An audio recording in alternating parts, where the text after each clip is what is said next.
Okay, cool. We're up now.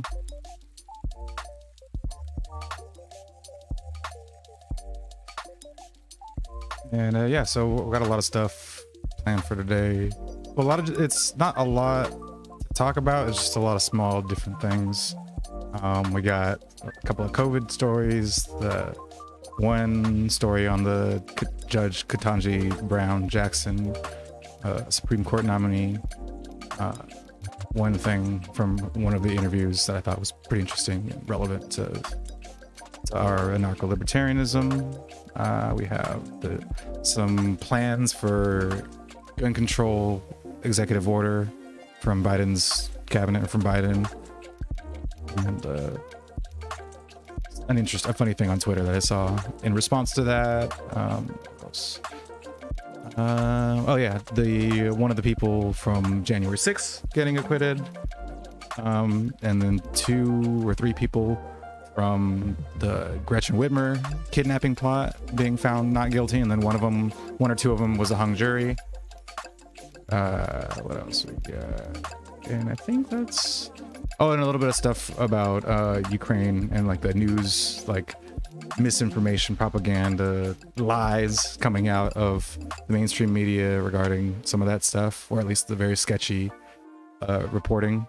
And then if we got some time, if we want to look at some videos on the history of the War on Terror from Scott Horton, that are kind of like summaries of chapters in his book, Fool's Errand. No, not Fool's Errand. Enough Already. But yeah, we can do that at the end bit. But that's pretty much all we got, like in the entirety. But like I said, each one of those really doesn't take a lot of time to talk about too much. So first, we're looking at what is being done with those COVID relief funds, because obviously we saw that they were like, it was a lot of money that went into those like relief packages, but very little of it was actually used for any sort of relief. Yeah, set aside for actual relief purposes. Yeah. What could be argued to be relief. And so predictably, like most of us say, oh, you set aside a bunch of like earmarked funds to be done with, like by the state, whatever they kind of want. And there's not like there's a lot of like stuff that's just being snuck in under the relief package, banner. Then of course that's going to be used on police and on, just any old interest group that wants to get some money for themselves. And of course police are going to be one of those interest groups. Misappropriation of funds never happens. Come on. Yeah, it's totally wild. And you would think one of the largest like spending years that we've ever seen in our history would yeah, of course have lots of police spending, despite the fact that it was advertised the administration as being let's say crack down on police. I think they deliberately did avoid like themselves saying the words defund the police, but everybody knew the whole time that they were trying to appeal to the defund the police side. I mean, that's the whole left and mainstream Democrat shtick is that, I mean, just like Hillary was saying before, like, oh, they're racist, sexist, xenophobic, this everything is, and we're not, and we would like to listen to your, plight and help it out in the, the way that, we've negotiated with you, which is, the cries from BLM were to defund the police, and a lot of us who have been saying that for many more years than BLM has, we're like, okay, well, 1, you don't know what that looks like. And 2, you don't want that. So, no, a lot of it got spun into this obvious attempt to, instead of defunding them, to federalize them and fold them into, instead of being a state by state type thing, just make them a federal police force, basically the fucking FBI. Only, Yeah, more. and we got some FBI stuff when we talk about the Gretchen Whitmer case too, because that was wild. Yeah, so in the article it says the Biden administration has been criticized for encouraging local governments to use the American Rescue Plan Act funds, a 1.9 trillion pandemic relief aid package, that was approved last March on policing in the midst of an ongoing pandemic.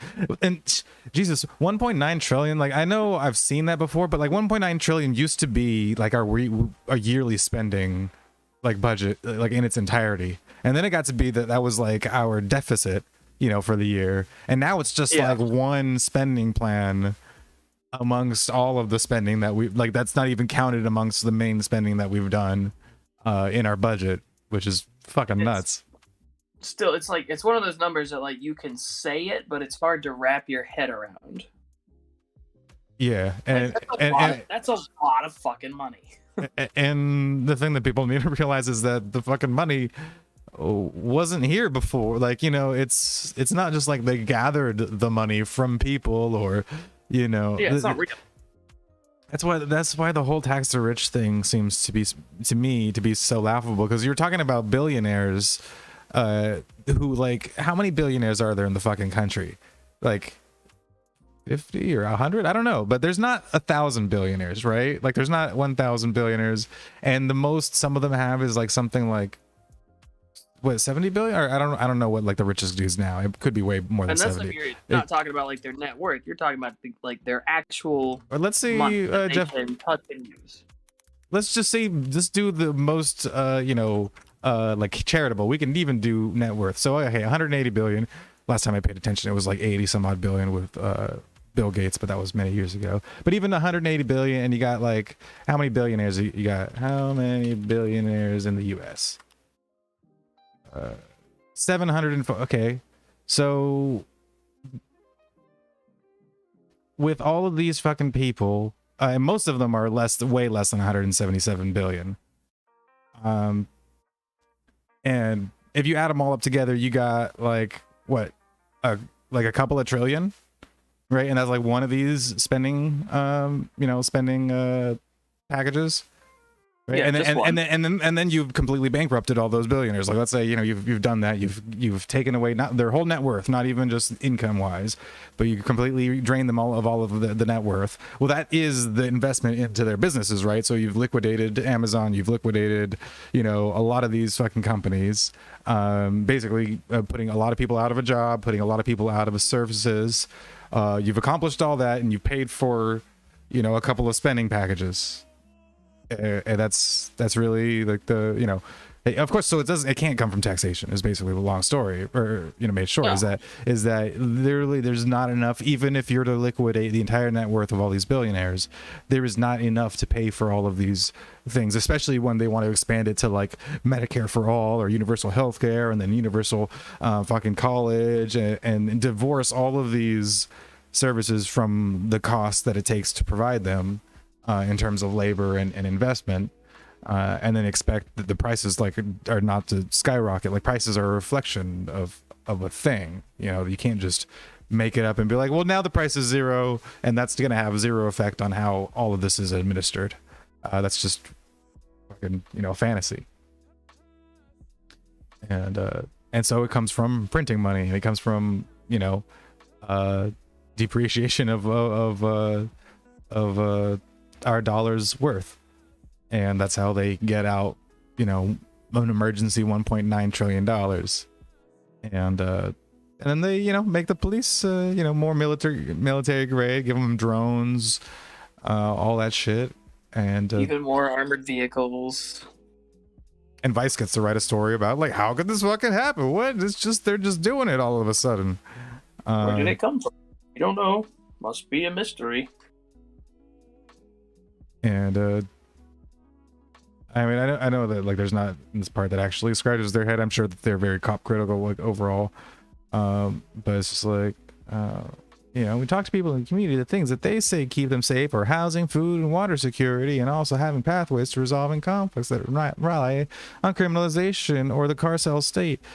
And you know, they're like, this. The only way that you get all of this shit is by decentralizing and fucking taking away power from, you know, the federal government, but even, you know, localized governments to be the ones to resolve these conflicts. And so it's not surprising that the state doesn't want to do that. And instead, they're going to use the money to expand their power instead of taking it away, because, you know, they're not going to just shrink voluntarily. on their own for no fucking reason, just because, you know, a bunch of people wish it. And so, yeah, that's the, you know, first thing, which is a big non-surprise. And the other thing is something that we could have predicted a while back. And that is hospital. Oh, I don't want to fill out my email address. Okay, whatever. But you can see it in the title. Basically, father is not vaccinated. Son needs a kidney transplant. And then the hospital says, well, we don't do transplants from donors who are not vaccinated. And so they denied him the transplant. And they said, well, if you get like a kidney from a dead person who's not vaccinated, then, you know, at that point they're dead, so it doesn't really matter. They can't get infected with COVID, so we're going to do that. However, it's like really, you know, an obvious truth that like an organ from a dead person is not as viable as an organ from a living person, especially something like a kidney, like, you know. And so they would rather take an inferior kidney than just do the surgery with an unvaccinated person. But if it saves one life, we need to have everybody vaccinated. If it saves even one life, isn't that the big line for like all this shit? Yeah. Even gun control. If it saves even one life. Yeah, but then, you know, this is the folly of these you know, mandates and like top down no context considered solutions, is that you come across stuff like this where it's just like, yo, like the kid's risk of fucking COVID is so much less than their risk of not getting a kidney transplant. Like, surely there's a risk assessment here that everybody's kind of fucking missing. And yeah, that was a while to see. And so that's the little COVID things. Well, it's like another one of those, you know, it's I mean, what you're looking at is medical care being denied on the basis of your vaccination status, which is another fucking thing that we said was going to happen. And people said, no, that won't happen. And then once it did happen, they said, well, yeah, it's happening, but you deserve it. So, I mean, it's always moved. It's always, you know, moved back, and yeah, the person who defended something previously, that's like, they don't admit defeat, they don't admit they're wrong, they just like act like the new truth is now what they've been saying the whole fucking time. If it is happening, it's because you deserve it. Now it's, you know, not that you're right or anything. It's like, yeah. And we have a new Supreme Court justice being nominated. They seem like a really fantastic person. Don't know what a woman is. All sorts of things. She's not a biologist. You know? Yeah, no. But there's another thing that came up recently, which is in one of the, I think they're interviews or Q&A things with what's the cow guy? The Zodiac killer. Ted Cruz. There we go. It was like a written kind of Q&A or something. I gotta go down and find it exactly, but basically there was a quote in there where she was asked about natural rights, and she stated that she does not hold a position on whether individuals possess natural rights, which seems odd for a United States Supreme Court justice. Yeah, you'd think that you'd at least have an opinion. You know.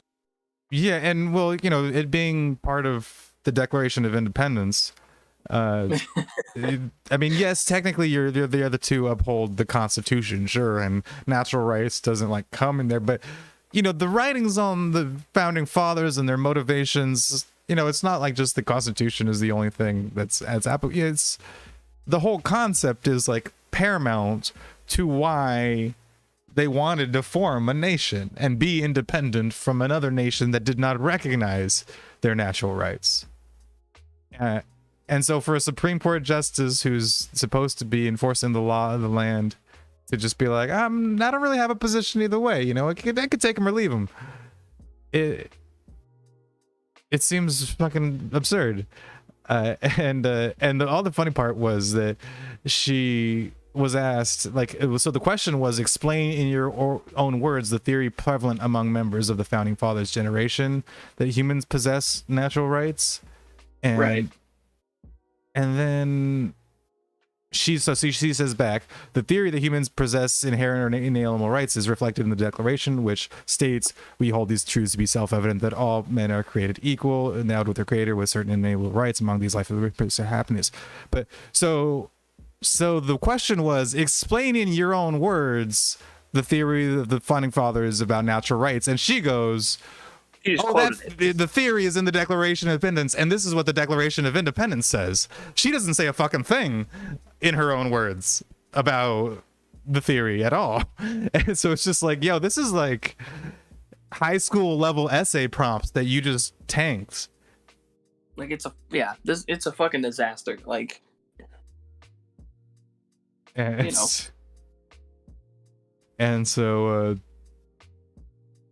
so yeah, that was just a really funny bit where I was just like, okay, say in your own words, and she just quotes the Declaration of Independence. And yeah, doing her best. And you see, obviously, this is a Blaze, so they're gonna have critical points of view, kind of pointed out in the article. And so, yeah, it's only the fundamental creed of the Republic. In my own words. Well, this is basic scholarship, I think. Anarcho in the chat there, Jenny just said, yeah, in my own words is what I'm told to say. But that reminds me, it's like, this is basically how like social justice ethos is taught in universities. It's like, oh, this person said this about how society works, and then so we use that model, and this is what this person said about how society works, and we use that model. They're like, this is standpoint theory, and this is this is intersectionality, and this is just, and then they explain all of these models and how to critique society and critique media and all that stuff, and the framework or the lenses that you use to do that, but nobody actually justifies those frameworks or in any, because obviously logically justifying that is just part of modernists thinking, and not the postmodernist like standpoint business that they want to kind of push, without like proving against it, just like critical race theory, where they're just like, this is the way in which society structures privilege in race, and if you try to have another explanation for it, then that's just not even, we didn't even consider that, so that's not what we write our book about. We write a book about race. And yeah, so that's exactly exemplified in how she's just like, okay, well, I'm not gonna actually think about what I think about the concept. I'm just gonna tell you what what was historically written about the concept, and hope you like the answer. There you go. Yeah. And yeah, natural rights is a great concept too. But aside from what they see as part of natural rights, the founding fathers, I mean, the ability to kind of create a government and use it to protect their very basics of your right, life, liberty, and the pursuit of happiness. And even from the Austrian economics history, Ludwig Mises was even technically a statist, and he thought of natural rights as being able to be defended by a minimal state. And what's this other guy thing? Frederick Bastiat, who wrote The Law, which is a great book. He also kind of was on the fence about it, where he's like, listen, like, technically you could argue that the state could do this, but also there's like a tendency for the state to get way out of hand, and there's a really good chance that it's not gonna stay constrained. But also the whole anarchy thing doesn't seem to be that viable of a solution either. So it was a very like non-committal it was a defense of natural rights, but also kind of like not really sure about how it would all actually lay down, whether state or minimal state. Right. Lysander Spooner, I think, was famously an anarchist, but he was very big on natural rights. And then Murray Rothbard, fucking huge guy, who actually literally wrote the book on natural rights, like not just like the tiny pamphlets like Lysander Spooner did, or like essays and stuff, but like a whole full length, I think like 250 or so page treatise on how natural rights and free markets are like the only compatible, like ethical, societal organization, I guess. And so it's kind of like his so he had another big book, Man, Economy and State, that was all his economic treatise. And so that was all about like property and the organization of like libertarianism from like the economics standpoint, and how that can be built up from like the smallest bits of society to more complex societies with like a bunch of people in it. And that was great, and it was really famous, and it's all from an economic standpoint, where then he made the ethics of liberty, which is all like the ethical, well, just like it says, the ethics of liberty, the ethical moral like defense of like property and of that. And so that's basically like a very lengthy buildup of the concept of natural rights and how it can be applied to individualist free markets and that sort of thing. Okay. And yeah, so natural rights is a big thing in like right libertarianism. Conservatives, Republicans would like to think that they have a long tradition of natural rights, and it is a kind of tradition in natural rights, but not necessarily as robust, I would argue, as anarcho-natural rights. As like. So that was going on, but of course, Ketanji Brown doesn't even have that small like lip service to natural rights that Republicans do. She's just like, I have no position on it whatsoever. And now I'm pretty sure she's gonna be the next Supreme Court justice, or has already been confirmed. So yeah, that's just now a thing that the U.S. government has. And another thing the U.S. government has is a president that needs to crack down on ghost guns. Fucking ghost guns. Because what gang members love, it's 3D printers. And so yeah, that's what it's trying to address, is like 3D printed guns, unserialized, privately made firearms, and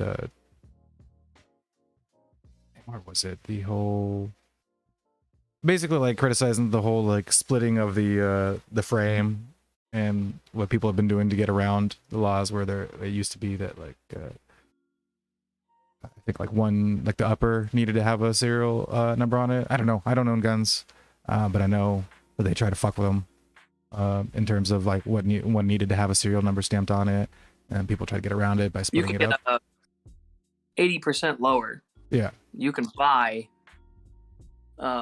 without needing a serial number, but because I mean it's not a gun, it doesn't have any of the parts that actually function as, I mean, obviously as a whole they function as a gun, but like 80% of your, an 80% lower isn't a gun.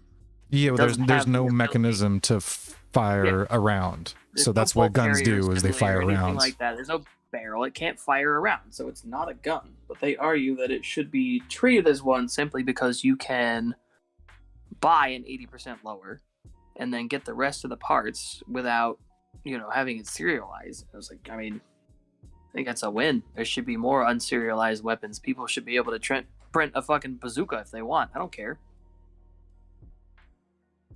Yeah, and so he wants to address a lot of this. Here, let me see if I'm sure this.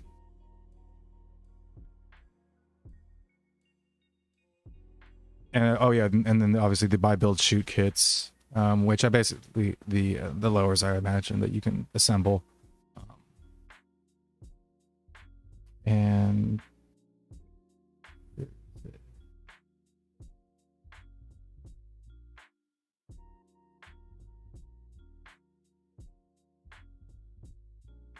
also new rules for, I think, gun manufacturers. What is it?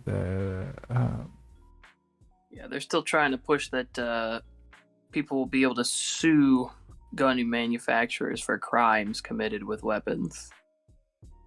I think it was a thing. The funny part about that is like the whole, like, people just say arguments without thinking about how like logical they are, where they're like, well, gun manufacturers are the only people who can't get sued if, you know, you're killed with their product. They say that in the year when the pharmaceutical companies were granted full liability from, you know, the 1,000 and something adverse effects that their vaccines created. Yeah, actually, well, that's one thing that I hadn't really, like, the angle that I hadn't really considered, which is totally fucking true. That, like, that has been going on. But also, it's that, well, other manufacturers aren't liable in the same way that they're trying to make gun manufacturers liable. Like, so, for example, like a car manufacturer. If somebody like deliberately drives into another person, you can't sue the car manufacturer. Sue BMW. Now, if the car malfunctions and kills somebody, then absolutely, because then the manufacturer produced a faulty product. Yeah, and so in the same way, if a gun had malfunction in some way that fired around when it wasn't intended to be, and that killed somebody, well, then there's nothing stopping the gun manufacturer from being sued in that instance. But they're trying to get people sued if like somebody just uses a gun to murder somebody, which is not a thing that is a thing for anybody. It doesn't make sense on the surface. It's just a very thinly veiled attempt to destroy the gun manufacturing industry. That's all they want to do. Yeah, and they say, well, you know, gun manufacturers are the only industry where you can't sue them. It's like, well, that's not, you don't want to sue them for accidents, and so that doesn't make sense for you to compare it to industries where you sue people for accidental deaths. And yeah, so basically they wanted, and then they want to do this through executive order, which of course they want to do because they can't do it through Congress, because the whole Congress shall pass no law, clause of the fucking Bill of Rights. Right. And it discusses how the ATF, define a frame or receiver prior that's regulated by the Gun Control Act. When there were single, and they're saying that it was a time when there were single frame firearms, and then now there's a popularity of multi-part receivers. That means that those laws are now outdated, or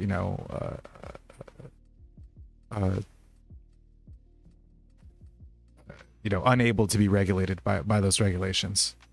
And it's like, well, right. Too fucking bad.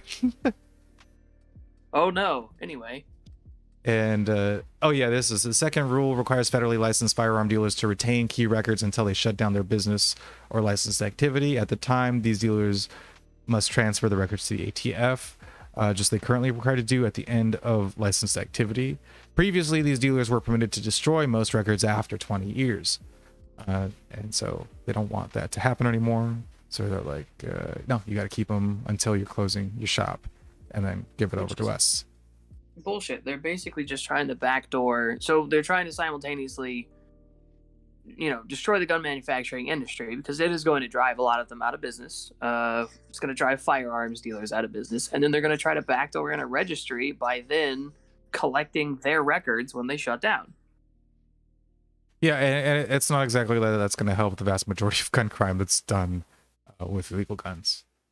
No, and the thing that, it pisses me off every time somebody tries to push this stuff. There should be national registries of, firearms owners and all this other stuff. It's like, why? What actual purpose does that serve besides more or less just bullying people for owning guns? Like, it's an intimidation tactic, and that's all it is. Yeah, exactly. And so there was Thomas Massey responded on Twitter about this, which we saw. He was interviewed about the Ukraine bit. I don't know if it was the last time we had a podcast or the time before, but he was the one guy who was against sending arms over and the no-fly zones and stuff. And so he said the Constitution does not authorize the federal government to prevent you from making your own firearms. this fact. Well, this fact has been recognized for 200 plus years. Also, Articles 1, Section 1, literally the first operative sentence in the Constitution, says Congress makes law, not POTUS. And so, the executive orders has been a thing that's been abused, by both sides. For a long time, but like especially ramped up in the Bush junior years. Now, interestingly enough, I saw underneath this, which some Twitter genius says, nor does the Constitution says that you have the right to make your own firearms, since those firearms are increasingly involved in a lot of gun-related crimes. It seems reasonable to put restriction on ghost guns, or if you have a better solution, are they say really so. Increased, related in a lot of is that true? Because what's an increase from zero? It's a new technology that they finally got to a point where it's viable. So remember that, the old 3D printed guns? So a little bit on that in a little bit, but just the first bit seemed really, really curious to me. Hey, what's up, Jedi? I see you in chat. How's it going? The first bit where it's like, it doesn't say that you have the right to make your own firearms. It's like,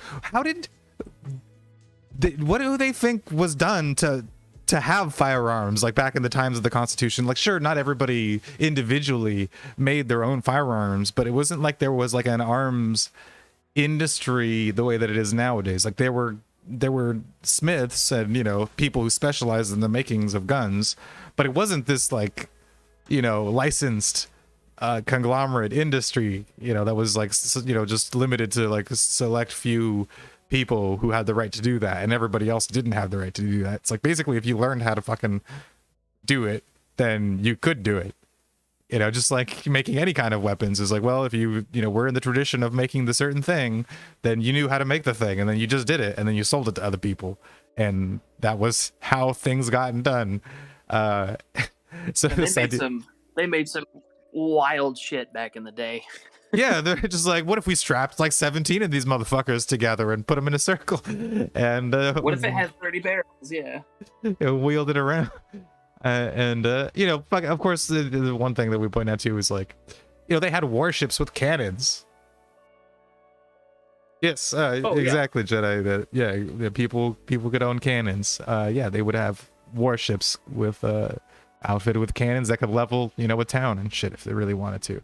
And so on that, I was scrolling down. I was scrolling down in this Twitter thread real quick, and where the fuck did we go?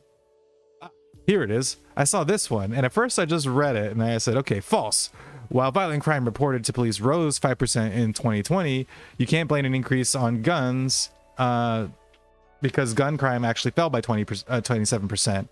The National Crime Victimization also finds a similar 27% drop. Now, this is a good point.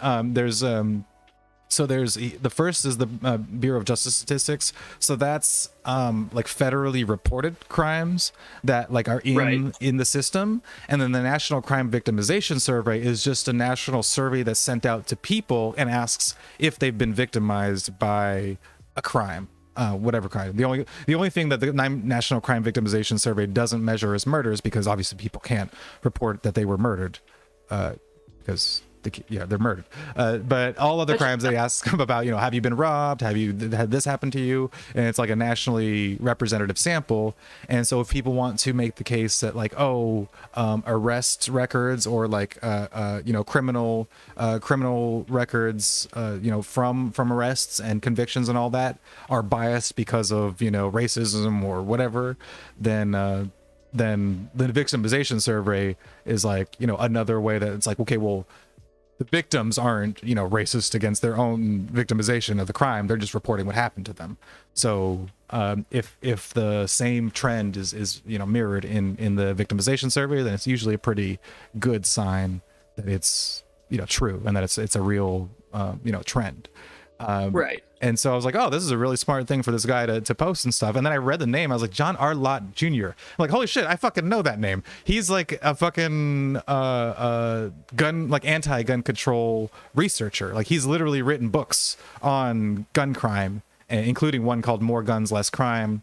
That is in its 3rd edition now. So he's like updated it 2 times, and he's got over 10 books.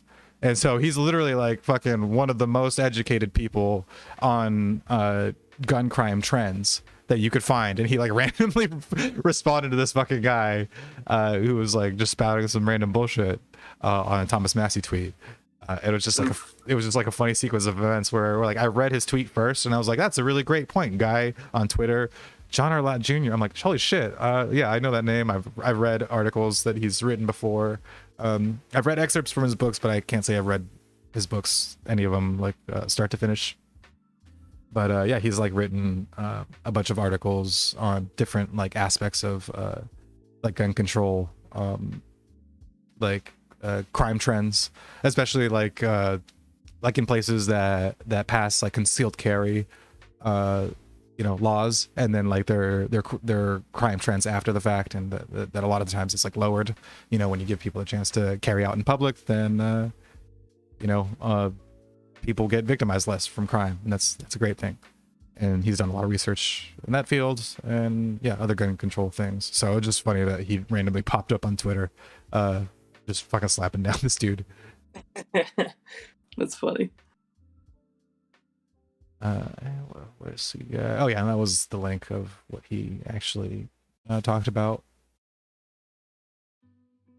And then the next thing is the January 6th, and there's one defendant. I don't know what's been happening with all the rest of them. I haven't really been following it, but one guy was found not guilty on all charges because he just walked in after being waved in by 2 Capitol Police officers. So they're like, yeah, we can't really charge you with like breaking in, or like, you didn't cause any damage, and like when you walked in there was a cop right there just waving you in. So like really, what the fuck can we blame you for? Yeah. How did anybody think that a lot of that was going to stick anyway? Because yeah, I mean, everybody knew like the cops let him in. They walked through and went along the little velvety ropes. Like there's pictures of them just in an orderly line. Mm-hmm. Yeah, even I remember there was that one video where the horns guy goes into like the main chamber. There's already people there, and there's like a security guard there, and they're just like talking casually and shit.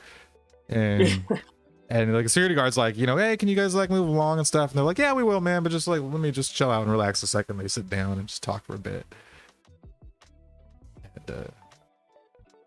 And yeah, all right, Jedi Guru. My bro and I had an argument about whether police reduce crime the other day. How can you prove a negative? Same applies for ghost guns. Like, how do you prove they increased gun crime outside of stats about gun-related crimes? Like, if there's less gun crimes, then it seems like it would prove it. But that's not accepted.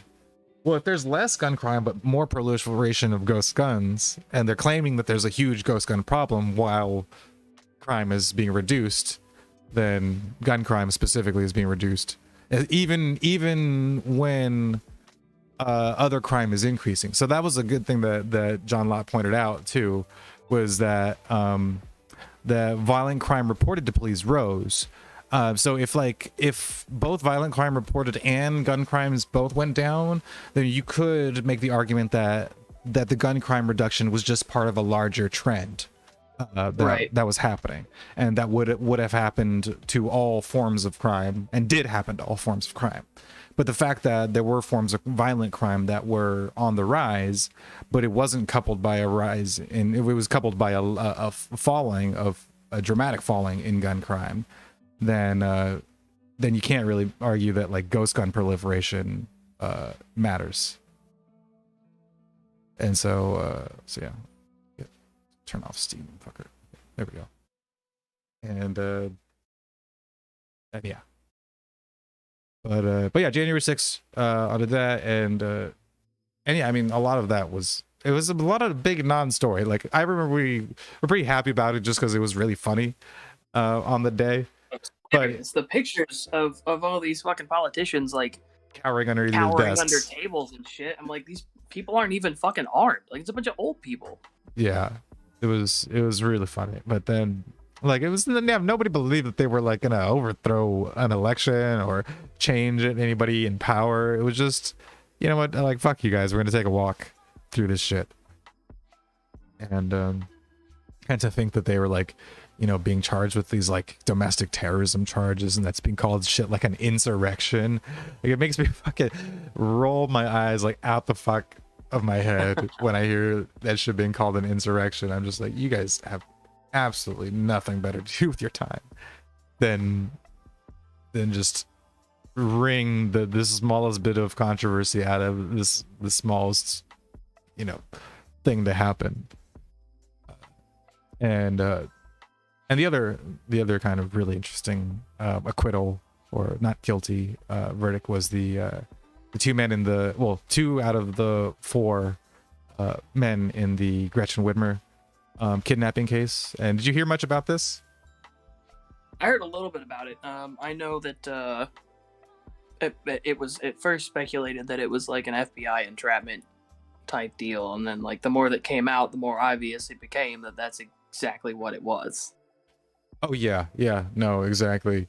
Like the basically the main guy in the group, who was like pushing everything forward, was an FBI informant, was paid, by the FBI, and I think even like the bomb maker that they had hired to do it, was FBI or involved with them too.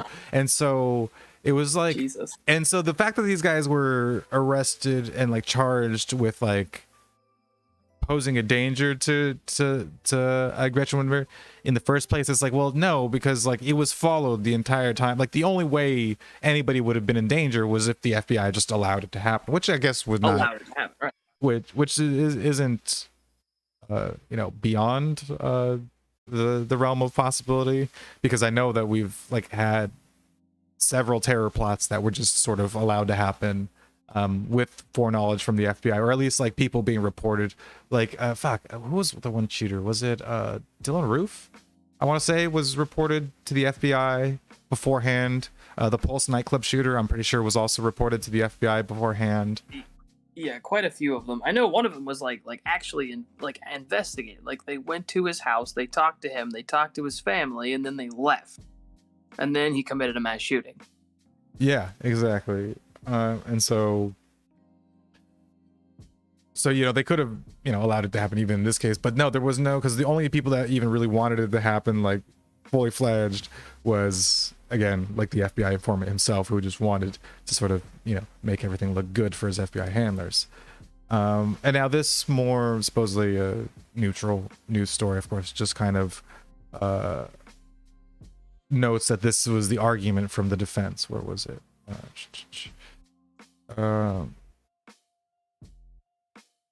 Defense lawyers spent months raising questions about the FBI agent conduct and claiming that a team of investigators and informants orchestrated the conspiracy and entrapped the four men. And one of the really funny thing about this story, is the jurors, 6 men, 6 women, all white, heard closing arguments and instructions last week. Well, I was like, okay, I mean, they're all white, but like Gretchen Witmer is also white. Like, I don't know why race needed to be brought up in this instance. I mean, I guess they're bringing up the sex of it as well, but this is just not a race-based case. There's no racial element to it whatsoever. But the Federalist, obviously a more kind of right-wing-ish publication, is a little bit more forefront with the fact that the FBI was involved with there, whereas these agents and informants served in key leadership positions of the militia group, trained the militia members in military tactics, actively recruited participants, and funded much of the militia's activities. I mean, it's just I mean, it's like you read something like that and you're like, so this was just like an FBI funded terrorist group? Where does that ring a bell? Yeah, they just really want to catch somebody, even if they have to do it themselves. Basically. Even if they have to completely do it themselves, the whole thing.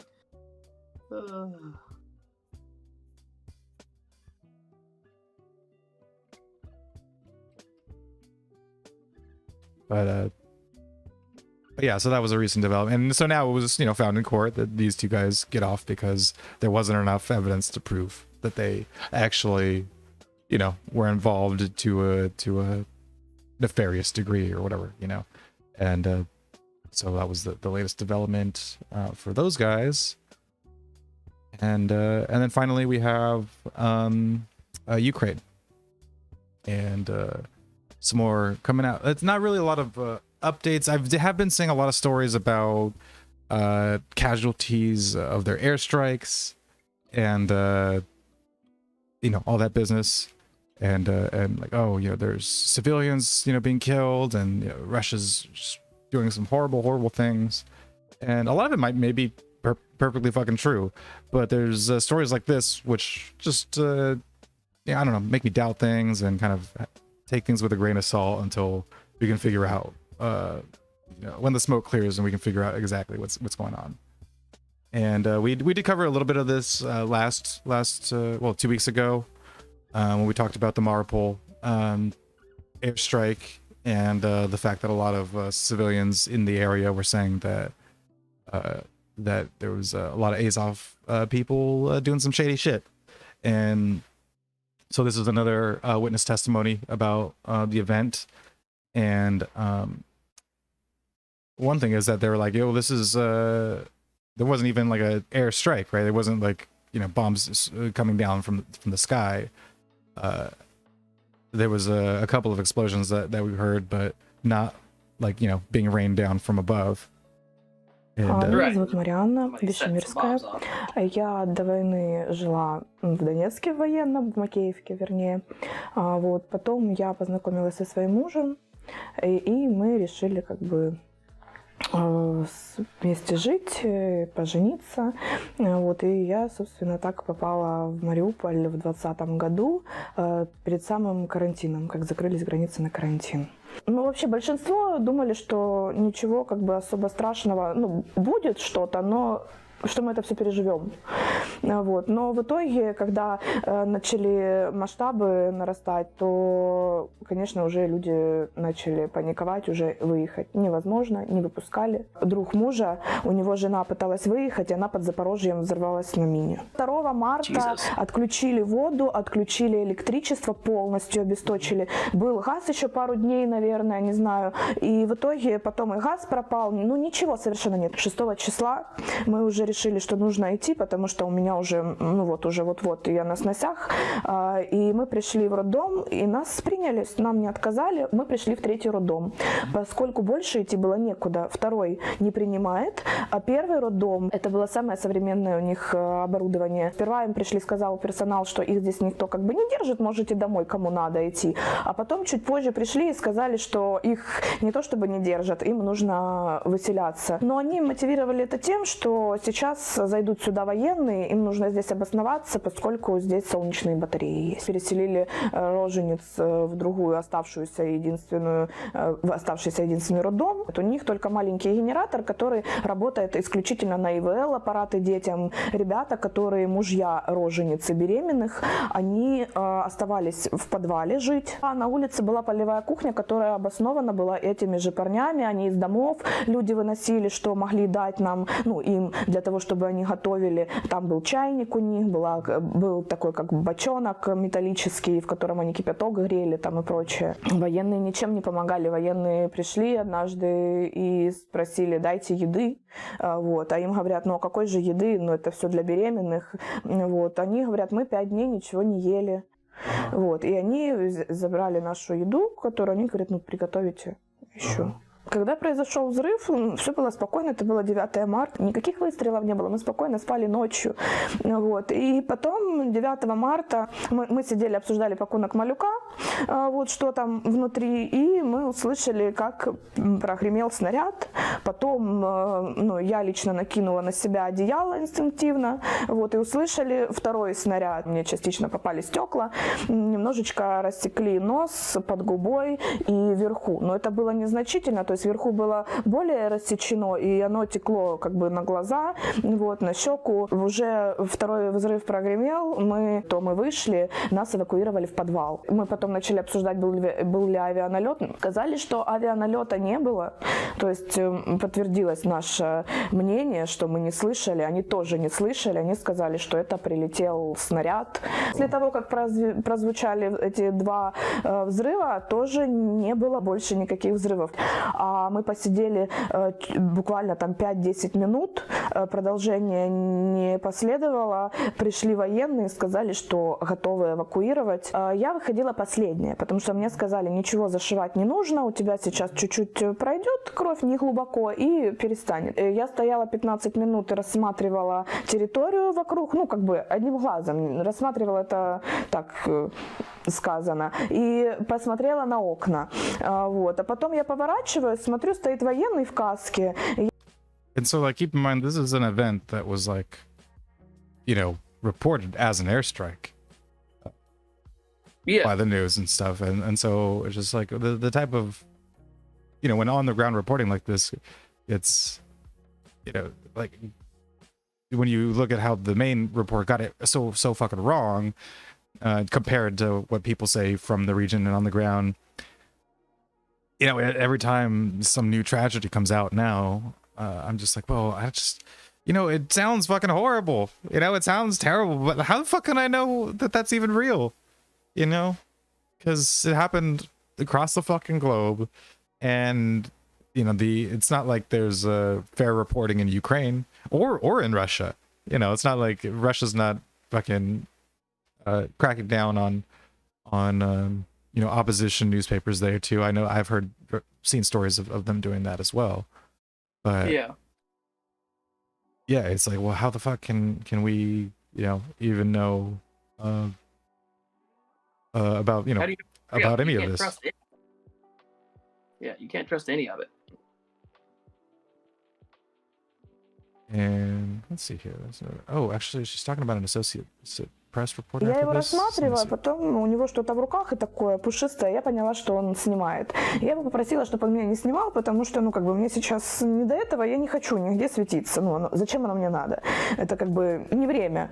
Вот. И он мне сказал, хорошо, он отошел. И когда мы выходили, на первом этаже опять-таки стоял репортер, тот же самый, и он начал меня снимать. Уже ребята в этот раз начали говорить, что не снимайте, он начал игнорировать, они ему снова повторили, и он как бы ушел. У меня муж как бы рассматривал их лучше, потому что они пришли на следующий день. Вот. Он говорил Associated Press. Они говорили на русском, у них были каски, у них было что-то написано, но я, честно говоря, даже не читала, но муж прочитал, потому что он на второй день уже был со мной. Они появились сразу, потому что те фото, которые я увидела, когда я уже попала в спокойную ситуацию, вот, и я поняла, что вообще происходит, сказали, что я на кушетке там с одеялом лежу в другой одежде. Это была не я, это была девочка, которая погибла. Ее выносили первой, потому что она в самом тяжелом состоянии была, ее ребенка не спасли. Просто ее довезли до больницы, но не выжила ни она, ни ребенок. Там приходил муж, он просто на коленях плакал. Ну, у человека не осталось семьи, вообще ничего. И это была эта девочка, это была не я, меня не переодевали, меня не гримировали, вот, и потом, значит, они были, как бы, я так полагаю, сразу, то есть, потому что, ну, нам 2-3 минуты спуститься в подвал, и еще, допустим, как бы мы там 10 минут посидели, то есть это 12 минут, вот, и ее уже понесли первую на носилках, ее водрузили на носилки, и как бы ее уже там пофотографировали, получается, в это время, то есть они как бы находились там, ну, я так полагаю, вот, и нас повезли на 17-й микрорайон в больницу. Они пришли, когда меня прокисарили, уже на следующий день они пришли, и я их увидела, я мужу говорю, говорю, это те, которые меня фотографировали, потому что это были те же ребята. Они мне задали вопрос, скажите, когда, что, как? И я сказала, тогда-то, тогда-то. Авианалет был или не был, они спросили. Я говорю, не было, никто не слышал вообще, даже те, кто находились на улице. И я, когда, вот я же говорю, вот сейчас вот буквально попала в условия благоприятные, и я зашла в интернет, я начала искать в первую очередь эти все интервью, и я нашла кучу всего, но этого интервью мне не удалось найти, было оно либо не было, хотя остальное почему-то я нашла, этого я не нашла. Yeah, so not only was no airstrike, there was Associated Press in the area ready to, cover the quote unquote airstrike. And I guess, Jenny, you asked if this is the lady that the Russians said the attack never happened because she's an Instagrammer. I think it is, because this is the part in the article where it's in the wake of the incident, Russian officials falsely claimed the pair were the same person, citing Vishegorskaya's background as a blogger and Instagram personality as evidence she was a crisis actor, and the incident was a false flag. Though the assertion was not true, as we shall see, the hospital has been almost completely taken over by the Ukrainian military. Yeah, and she was, exactly, that's what she was referring to when she's talking about the other lady on the stretcher. And yeah, she just gives noted how many residents of Mariupol attempted to evacuate following the Russia's invasion of Ukraine on February 24th, but that authorities ensured it was impossible to leave. And yeah, the rest of it basically what she talked about. And an Associated Press initial report on March 9th. On the March 9th incident provided the primary foundation and framing of all the mainstream coverage thereafter. It categorically asserted the hospital was targeted by a deliberate airstrike, which, quote, ripped away much of the front of the building, unquote, in the hospital complex and left nearby streets strewn with, quote, burning and mangled cars and trees shattered, unquote. And yeah, of course, blamed on Russia.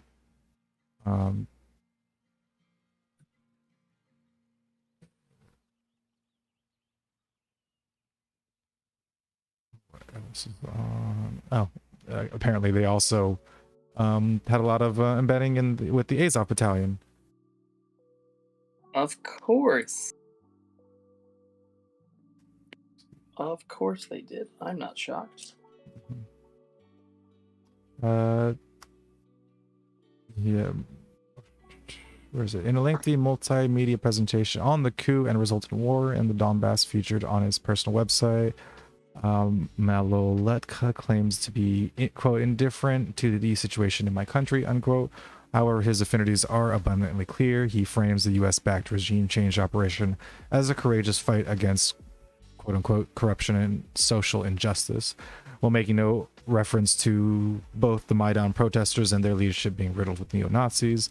This may be relevant to consider given Maloletka has also been a key source of photos of training provided to Ukrainian civilians by Azov Battalion. Whether he sympathizes with the paramilitary's fascist politics is unclear, but there can be little doubt that he has been in extremely close quarters with the neo-Nazi regiment since the war began. Imagine that. And yeah, so it calls into a lot into question when these guys, like, how much are they going to call out things that are done by the Azov Battalion and the ideology espoused by the Azov Battalion if they rely on a good relationship to get a good scoop on like photos and testimony from those guys. And oh yeah, and this is what we're talking about recently, which is the information war escalates in Bucha. I don't know what pronunciation it is, but I like Bucha because that sounds good. Sounds right. And On April 2nd, claims of Russia's most hideous alleged war crime to date erupted across social media. Footage and photos of scores of dead bodies, some with their hands tied, littering the streets of Bucha, a small city near Kiev, testified to an apparent massacre of military-aged men by Russian troops as they retreated from the battered city 2 days earlier. Let's see.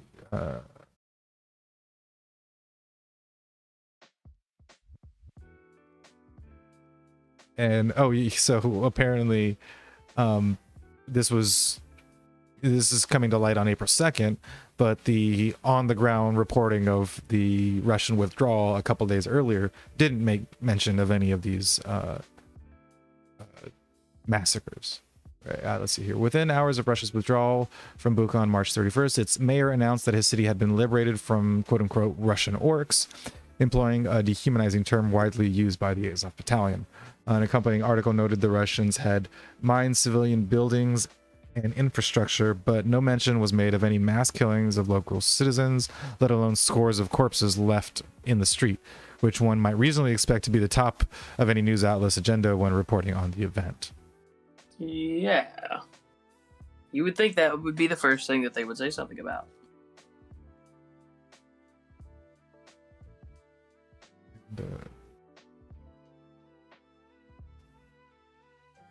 See if there's any additional stuff here.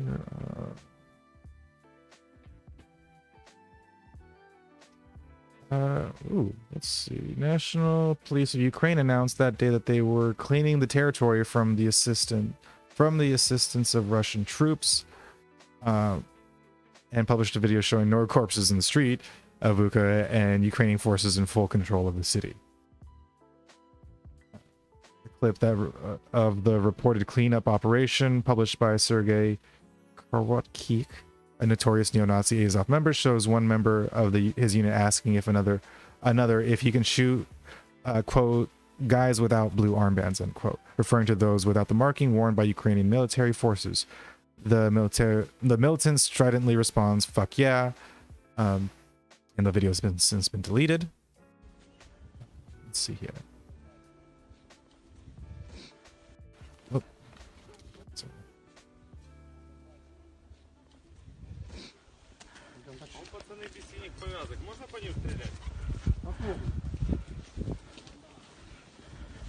Ебать, он так спешил, что аж заехал на кента, блядь, понял? Да, это что, тупо.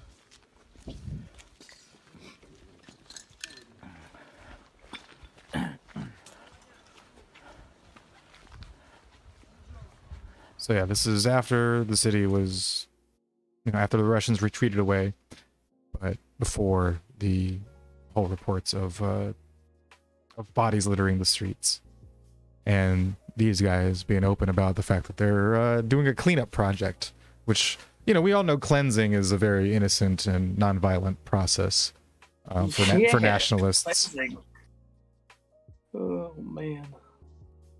And yeah, there's not really any confirmation of how real this is or where these guys actually are. I mean, could obviously be entirely faked, but at the same time, where's all this shit pointing? And it's been pointing in a very clear direction, especially with regards to like the nationalist Ukrainian military wing. They like to do this kind of shit. They like killing. They are open about the fact that they like killing. Yeah, they said it. We like killing and we have fun. I mean, they're pretty clear about that.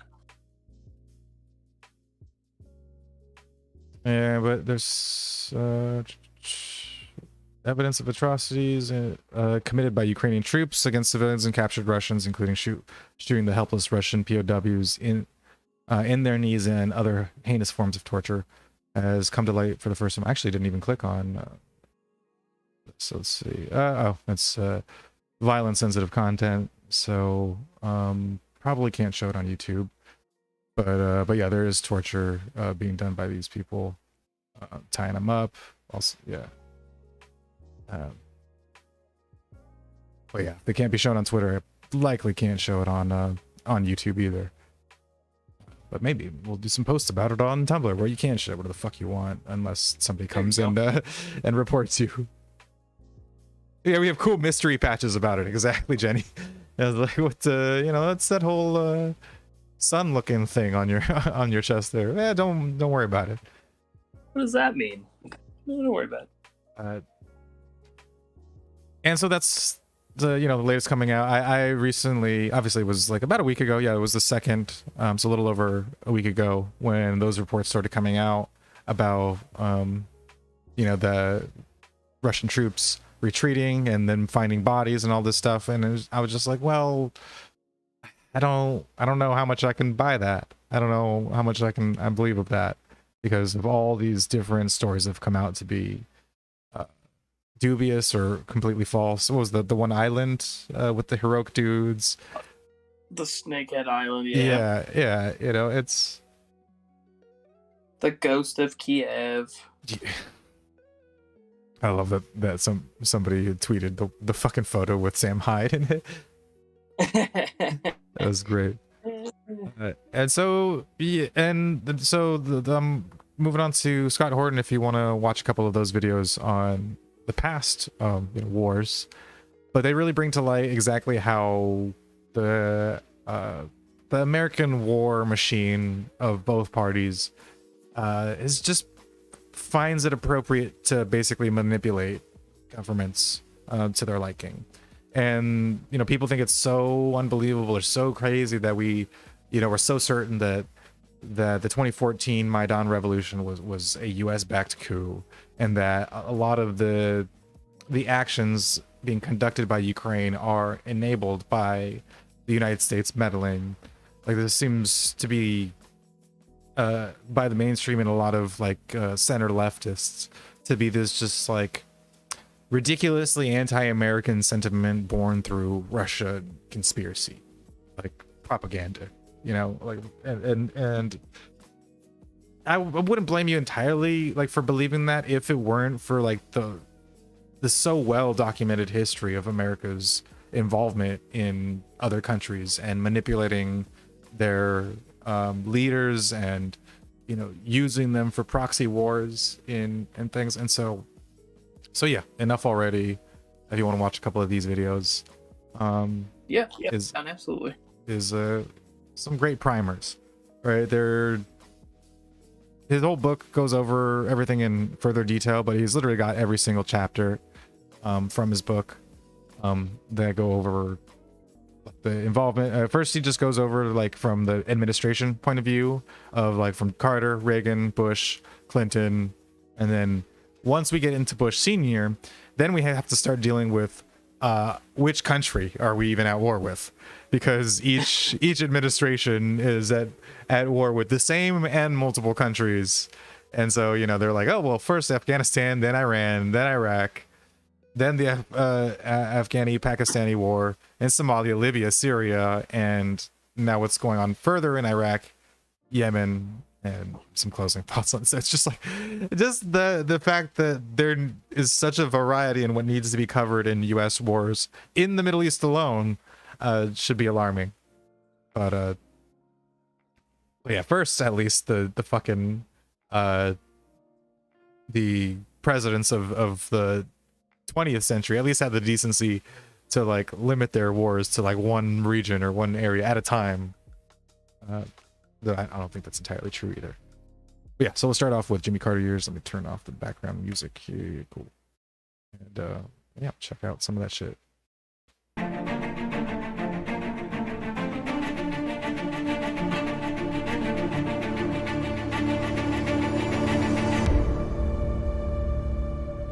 The real story of America's war on terrorism begins with the Iranian Revolution in 1979. It was a broad-based revolution against the American-supported dictator, the Shah Reza Pahlavi, who had been installed in power by a CIA-backed coup in 1953. Now, the American people, when they think about the Iranian Revolution, usually conflate the revolution itself with the hostage crisis that actually didn't break out until 10 months later, after Jimmy Carter was convinced to allow the Shah into the United States for cancer treatment, which caused a riot and the seizing of those hostages. Importantly, the Reagan campaign and the CIA made a secret deal with the Iranians to hold those hostages longer in order to weaken Carter and secure the election of Ronald Reagan in a scandal known as the October Surprise, a relationship which later grew into the Iran-Contra scandal as well. Also in 1979, the Carter administration embarked on a policy of covert support for the Mujahideen of Afghanistan, fighting against the Soviets' communist puppet government in Kabul. They did this with the express purpose of attempting to lure the Soviet Union into invading Afghanistan. The thinking was, since the American people had the so-called Vietnam syndrome and didn't want to fight any more proxy wars to contain Soviet communism, perhaps they could, as they put it, give the Soviets their own Vietnam. A horrible no-win quagmire that breaks the bank and divides the society back home. And so with this express purpose, they supported the Mujahideen beginning in the summer of 1979. By Christmas, the USSR did invade, whether in direct reaction to that support or not, and proceeded to fight a decade-long war there that killed as many as 1 million Afghans.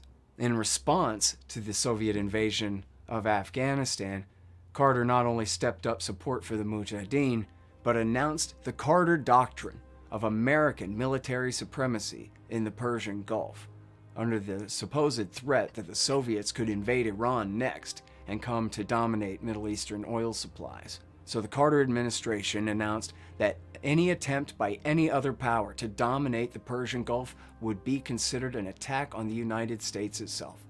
As part of this, they increased support for Saudi Arabia and began installing military bases around the Arabian Peninsula, as well as gave the green light to Iraq's Saddam Hussein to invade Iran. You see, Saddam Hussein had his own Shiite revolutionary problem. He was sitting on a secular government dominated by Sunnis ruling over a 60% Shiite Arab majority. And he was afraid that the Iraqi Shia would choose their religious sect over their national and ethnic sect. So to preempt that danger, he conscripted them all and sent them to invade Iran, an attack which failed to overthrow the Shiite revolutionary government in Tehran and instead led to a World War I type stalemate war and also led to the deaths of approximately 1 million people, half on each side. And this is where Ronald Reagan's administration picked up from Jimmy Carter in 1981. Yeah, and so that's a lot to throw it at once. And the crazy thing, so the thing that really fucking just blows my mind about the war on terror and like America's history with it is how little is actually paid attention to in terms of actual loyalties, in terms of size. It's just matters of convenience at the fucking time and about goals that they want to achieve at the time without consideration to any sort of side effects that would happen. There's actually another great podcast on, I think it's just the war in Iraq. Actually, it was mentioned by somebody in chat, I think the first or the second time that we did this. And it's called Blowback. And it's actually from two like left-wing journalist guys, like anti-war, reporters. And they basically do a podcast about a couple episodes about just the history of America's involvement with Iraq.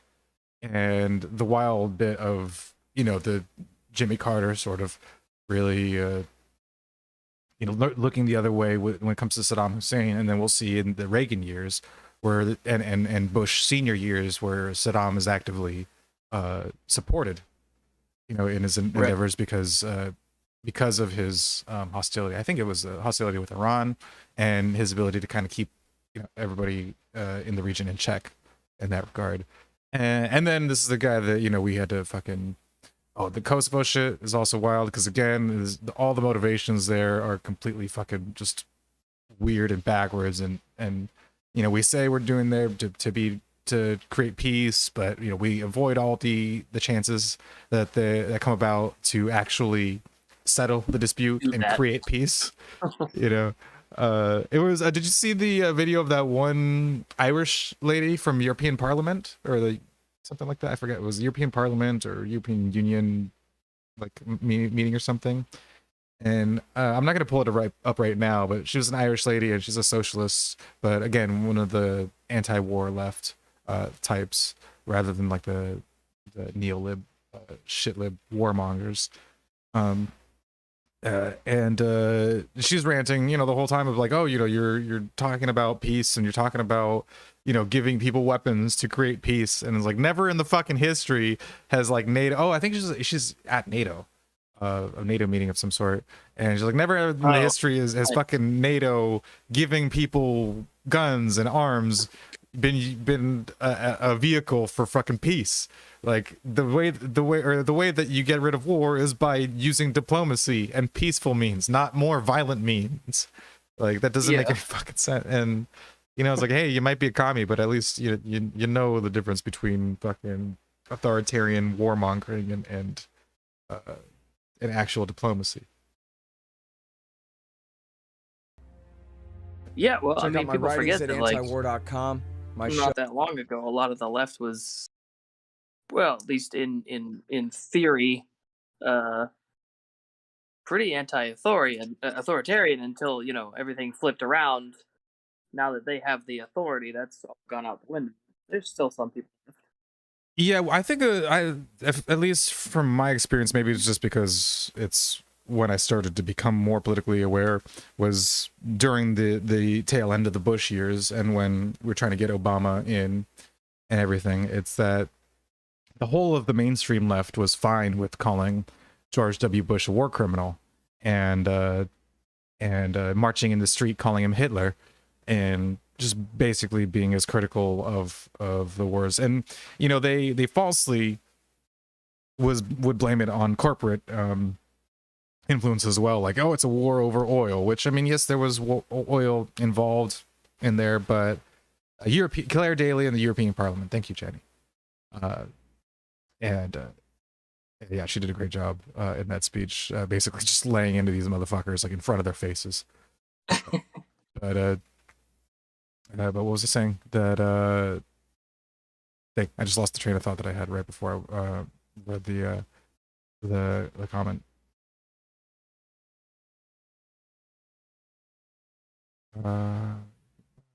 Anyways, we can go. Administration, anti-authoritarian left. Oh, right, yeah, gotcha. Anti-war left, and so then when Obama came around, like he campaigned on being an antidote to Bush, right, in terms of like foreign policy, Guantanamo, all sorts of shit. Like, he's like, I'm different from Bush, because I want to address these things, and but all the issues never got resolved, and they got worse, and all of them got worse, including stuff like immigration. Like he deported a ton of fucking people. He was a great deporter. Made records in terms of deportations, and all of these people, but they're like, well, it's better than what could be. It couldn't be Mitt Romney. It could be John McCain. And fair enough, Mitt Romney and John McCain are terrible fucking choices. Like, I don't know how much I would have preferred to have either of those two fucking clowns in office. As much as I fucking clown on Obama, which could be never ending. I could do this all day, and have. Been doing it for a decade or so now. Many years. I could talk shit about Obama a lot, but also John, Bomb Iran, McCain, and Mitt, I don't know, looks like a tit, Romney. Yeah, both of those guys also would have been absolute fucking disasters, because that they would have done the same exact shit. And the only difference is that, like, maybe the saving grace would have been that the left would have been comfortable criticizing it, yeah. But then on the other hand, but then since Obama was allowed to do those things, and he had such a pass with everything that was going on, then when Trump got into office and continued to do some of those things, the left really couldn't like be angry about any of it. Like they can't criticize the war in Yemen if they had just spent 8 years. Well, not 8 years. Yeah. But since 2014 when it popped off, they had spent since that time ignoring it completely, and so they can't suddenly care about it when it's Trump's time.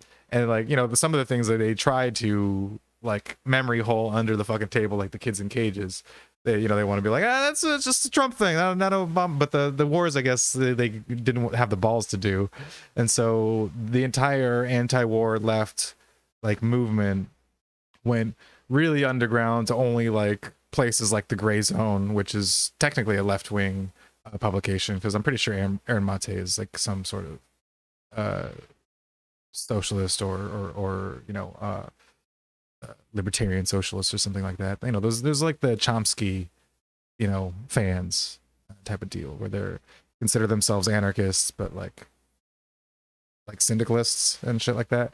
And so yeah, they're very critical of the war state, but they also see they criticize what they call global capitalism, which is basically just fucking the corporate fascism, essentially. And so to us, that's more lefty bullshit, but to them they'll call it global capitalism.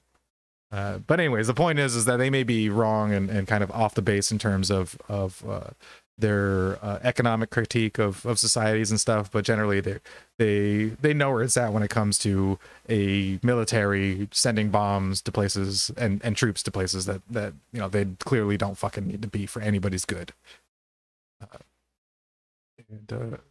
And so yeah, there's very small remnants of the anti-war left in those kinds of publications, but the mainstream left can no longer afford to do that because Obama was so warmongery, and their investment in Obama's shining legacy is so entrenched that it's super sunk. They can't really do anything about that at this point. Yeah, and so it's very difficult for them to now resume, especially when then they elect somebody like Joe Biden, who obviously was there for Obama's entire fucking administration and was partially responsible for so much more than just the wars too. I mean, we got the crime bill, we got asset forfeiture. Asset forfeiture is a fantastic one. I mean, we all know how fucking terrible that shit is, and it's directly the result of Joe Biden's meddling. Like, he was the architect of the expansion of the asset forfeiture powers that were given to police in the 90s.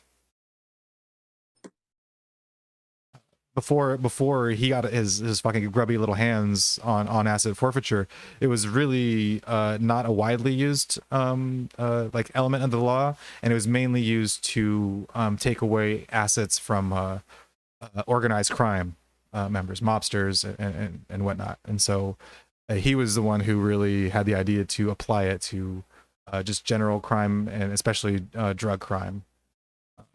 And that now these days we have the cops stealing more than the criminal robbers and thieves in terms of monetary value. Yeah, at that point it's like you might as well just get fucking robbed. You'll lose less money that way. Exactly. But yeah, on to the Reagan years, where wonderful, great, patriotic American who obviously did a lot for freedom in America and stuff. Fuck Ronald Reagan.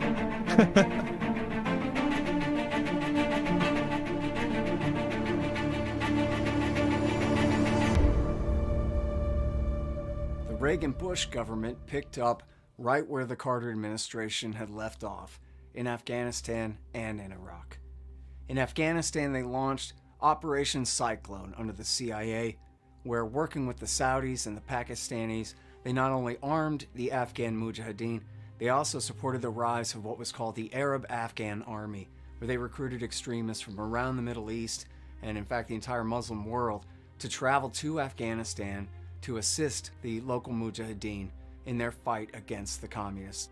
American and its allies' support for the Mujahideen in Afghanistan actually went to the very worst war criminals like Gulbuddin Hekmatyar, who remains a problem in Afghanistan to this day, and was severely involved in transforming Afghanistan's entire economy into an opium economy, and Ahmed Shah Massoud, who actually turns out was a KGB double agent all along. Everybody knows about this story. They made Rambo 3 about it, and Charlie Wilson's War, the famous movie, support eventually included shoulder-fired Stinger missiles that proved highly effective at decimating the Soviets' helicopter force in that war and really helping to turn the tide against the Soviets in their attempt to dominate that country. Another place where the Reaganites picked up from the Carter administration was in support for Saddam Hussein. Everyone's familiar with the famous picture of Donald Rumsfeld shaking hands with Saddam Hussein at a big meeting in 1983.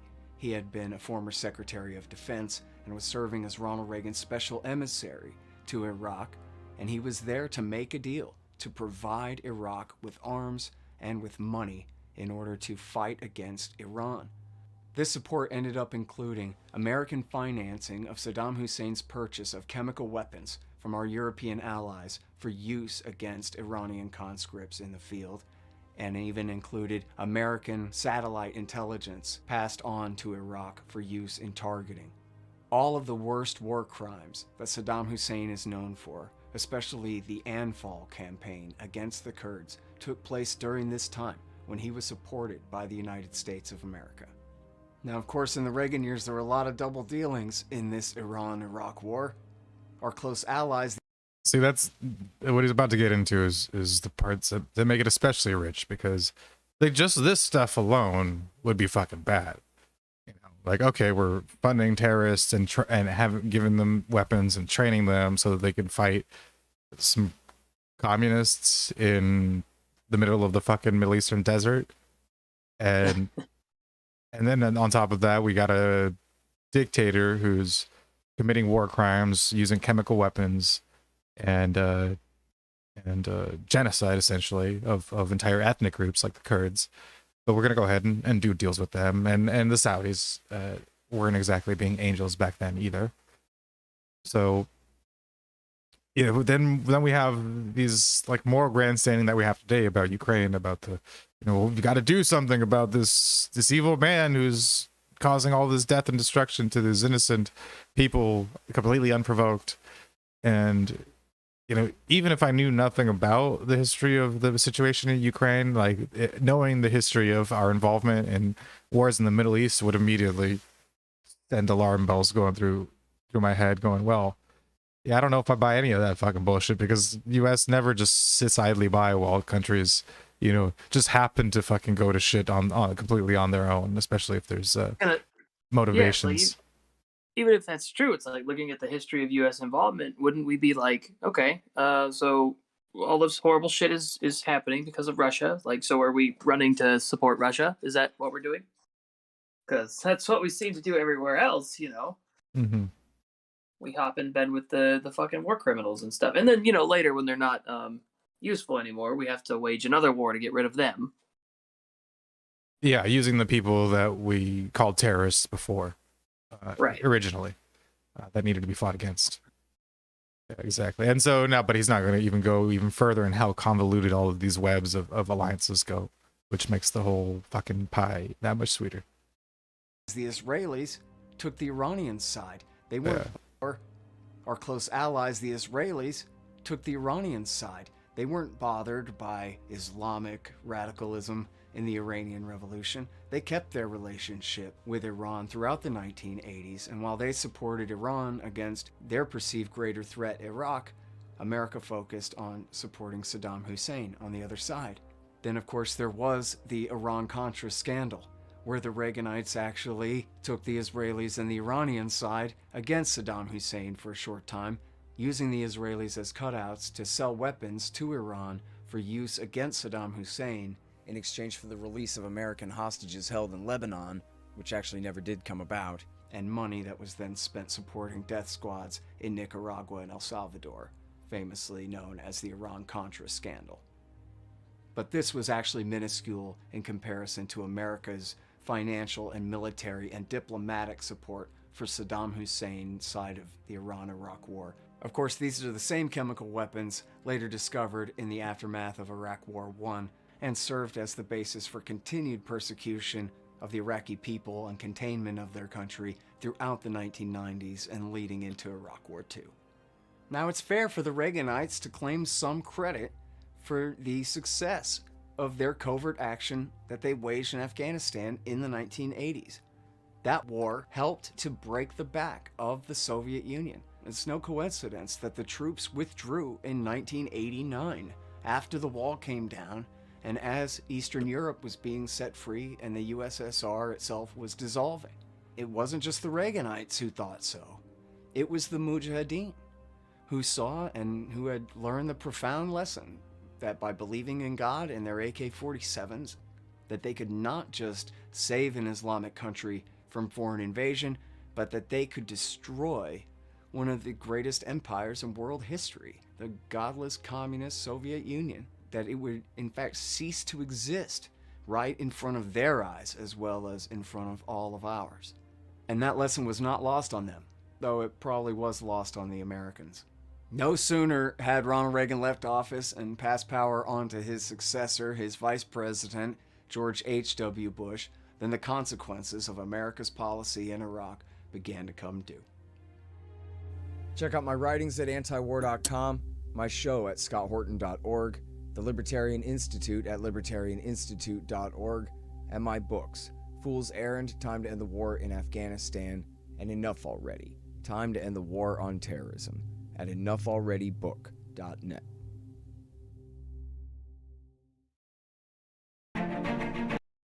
And yes, and that was that end bit is pretty important, I think, for people to realize, is that, you know, giving these organizations like Al Qaeda and the Mujahideen, you know, the wherewithal to fight off the Soviet invaders as they see them, and, you know, the success behind that, it's a big motivating factor for them to kind of push it as far as they can, right? Because I mean, that's now that the Soviets are gone, it's not like, and you've given them this concept of taking back their land from a foreign invader. Now they're going to look at anybody else from a fucking foreign country around still remaining there as an invader too, and think that they also could rightfully like push them out of the way as well. Given that they just did it to the Soviet Union and toppled the entire helped topple the entire Soviet Union from their perspective. And so, you know, when the U.S. decides to meddle and stay involved, especially on the behest of Israel and Israel's interests, well, then you're going to find that those same groups who now know how to use AKs and Stinger missiles are going to be really fucking pissed off about that. And they're going to want to do something. So, you know, that'll come to a head with 9/11, of course. But before we have 9/11, we have Iraq War I and the Bush senior years.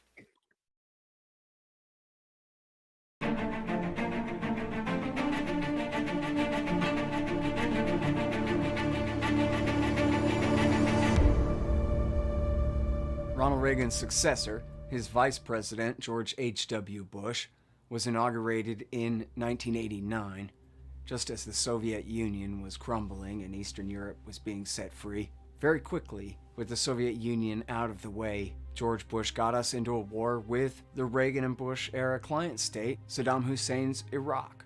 Iraq invaded Kuwait in a dispute over war debts left over from the Iran-Iraq War, when America and all of the Sunni Gulf states had supported Saddam Hussein's attempt first to overthrow the Iranian government, and then his 8-year bloody war fought to contain it, a war that killed as many as 500,000 on each side. Then when the war was over, the price of oil was trading around $10 a barrel, and Iraq was completely unable to rebuild the country, much less pay off all the war debts that they owed to the Sunni Gulf states. The Kuwaitis continued to add insult to injury by refusing to meet and by taunting the Iraqis. And on July the 25th, 1990, Saddam Hussein met with the American ambassador, April Glaspie. And we now have the Iraqi version of their meeting, as published in the New York Times back then, as well as now, thanks to Chelsea Manning and WikiLeaks, the American State Department version of the notes of the meeting between April Glaspie and Saddam Hussein. And both versions essentially confirm that America offered only the mildest of lukewarm opposition to Saddam's threat to invade Kuwait. Glaspie later told the New York Times, well, nobody thought he was going to take the whole country. They believed that he was just going to invade and conquer Kuwait's northern oil fields, Part of the dispute was that the Kuwaitis had been overproducing from shared oil wells on the border, which was a somewhat undefined border as it was. And Glaspie told Hussein, "We are not interested in your border dispute with Kuwait. Secretary Baker has asked me to emphasize this instruction to you." And so Saddam went ahead and invaded. It's not clear that the Americans deliberately entrapped Iraq. And Secretary Baker, I think, is James Baker, if I remember correctly. There's a lot of these names that they pop up again and again over the years. However, in effect, that's what happened. As soon as the British Prime Minister Margaret Thatcher challenged President Bush that "you're not going to go wobbly on me now here, are you, Bush?" The British had oil interests in Kuwait, and the Kuwaitis had vast investments in the UK, so even though the Americans didn't have much to lose, their allies the British did. Once Thatcher essentially challenged Bush's manhood, there was no way that he could back down. As documented by journalist Murray Wass and others, throughout the year 1990, the rest of that year, the Bush administration refused to accept Saddam's offers to negotiate on very reasonable lines, just giving him slight access to the Persian Gulf and the ability to save a little bit of face before withdrawing from Kuwait. Bush's government refused to negotiate. They would rather have their war. And so Operation Desert Shield... So, yeah, that kind of shit always just fucking amazes me. That there were paths to avoid war all along the fucking way that needed to deliberately be ignored and steered away from in order for this shit to even fucking take place. Oh yeah, well, it's like there always are. And then the type of people who steer us into the fucking path of the war are the type that are fucking persuaded by, like, you know, "Oh, you're gonna be a pussy, man? You're gonna be a little bitch and not go to war? Come on, buddy. You're not... have a war if you're not a little bitch." By Margaret fucking Thatcher, of all people. It's like, shut the fuck up, you old hag. Like, oh my god. It's like that kind of shit is persuasive. Like, what kind of fucking idiot? You know, it's same thing that happened with Obama too. Like he said, remember, after the fact, he was like, "Oh, I only, you know, started all those wars. I didn't want to look soft to the Republicans. You know, I didn't want them to call me, you know, the little hippie boy. So, you know, I started a couple wars. You know, got a couple thousand people killed. We tortured some folks. We tortured some folks." It's like literally, like, we're seriously fucking sending people to die and bombing civilians so that you don't look bad amongst people who don't even vote for you. Like, what kind of stupid system is that? What kind of, like, what sort of way to run anything is that kind of shit? And why does nobody... Like, why are the anarchists the crazy ones in this fucking situation where we're like, listen, this clearly is a stupid incentive structure. This clearly, whatever fantasy you have about containing law and order from the right side or from the left side, you know, ensuring the health and safety of everybody of every kind. Like, clearly this is not the way to fucking do that. If you just... you know, open your eyes a little bit. It's like, well, let's just throw the baby out with the bathwater. It's like, no. This is clearly poisoned bathwater, and just fucking get rid of it all. Like, this is not an extreme fucking measure. This is the nature of the beast. You say, listen, the state is there to expand. It's there to fuck you. It's there to use its own power for whatever fucking means that those powerful people want to put in front of it. Like, this is just so fucking obvious.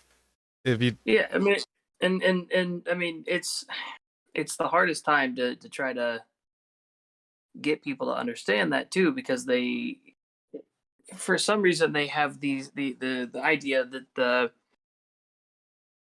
it's not the system itself, it's the people that are in charge of it that is corrupt, rather than this whole, well, no, people that seek to be in charge of this system are inherently already corrupt. Anybody who aspires to enforce this system and lead this system is already on a bad path towards being corrupt. It appeals to these kinds of people, so it doesn't matter who you put in the fucking driver's seat. Yeah, and there certainly can be like people who get into office with the intention of doing things better, or being the one noble person. But the fact is that the motivations for the nefarious motherfuckers, the ones who wish to actually, exploit the power, the benefit to them is so much greater than the psychic benefit of improving the system from the good intentioned people.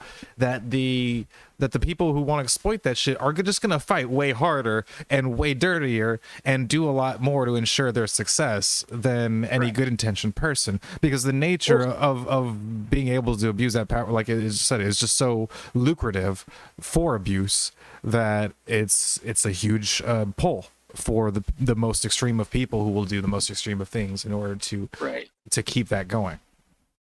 It's like that, and I feel like the even the people who have the best intentions, like they're in the absolute minority, and it's not an accident that the system is designed that they can't really make that much of a difference because they're completely outnumbered.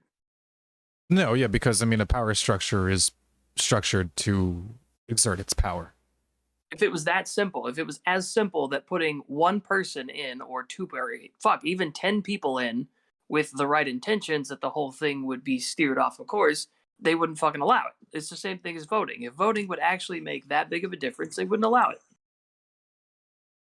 No, and it's because, especially, the funny thing is that there are even admittedly better voting structures than what we have now, which is called first past the post, where it's just winner take all sort of deal. There's like ranked voting systems and stuff that actually more accurately reflect people's needs, and they use it in certain places like Australia and other places.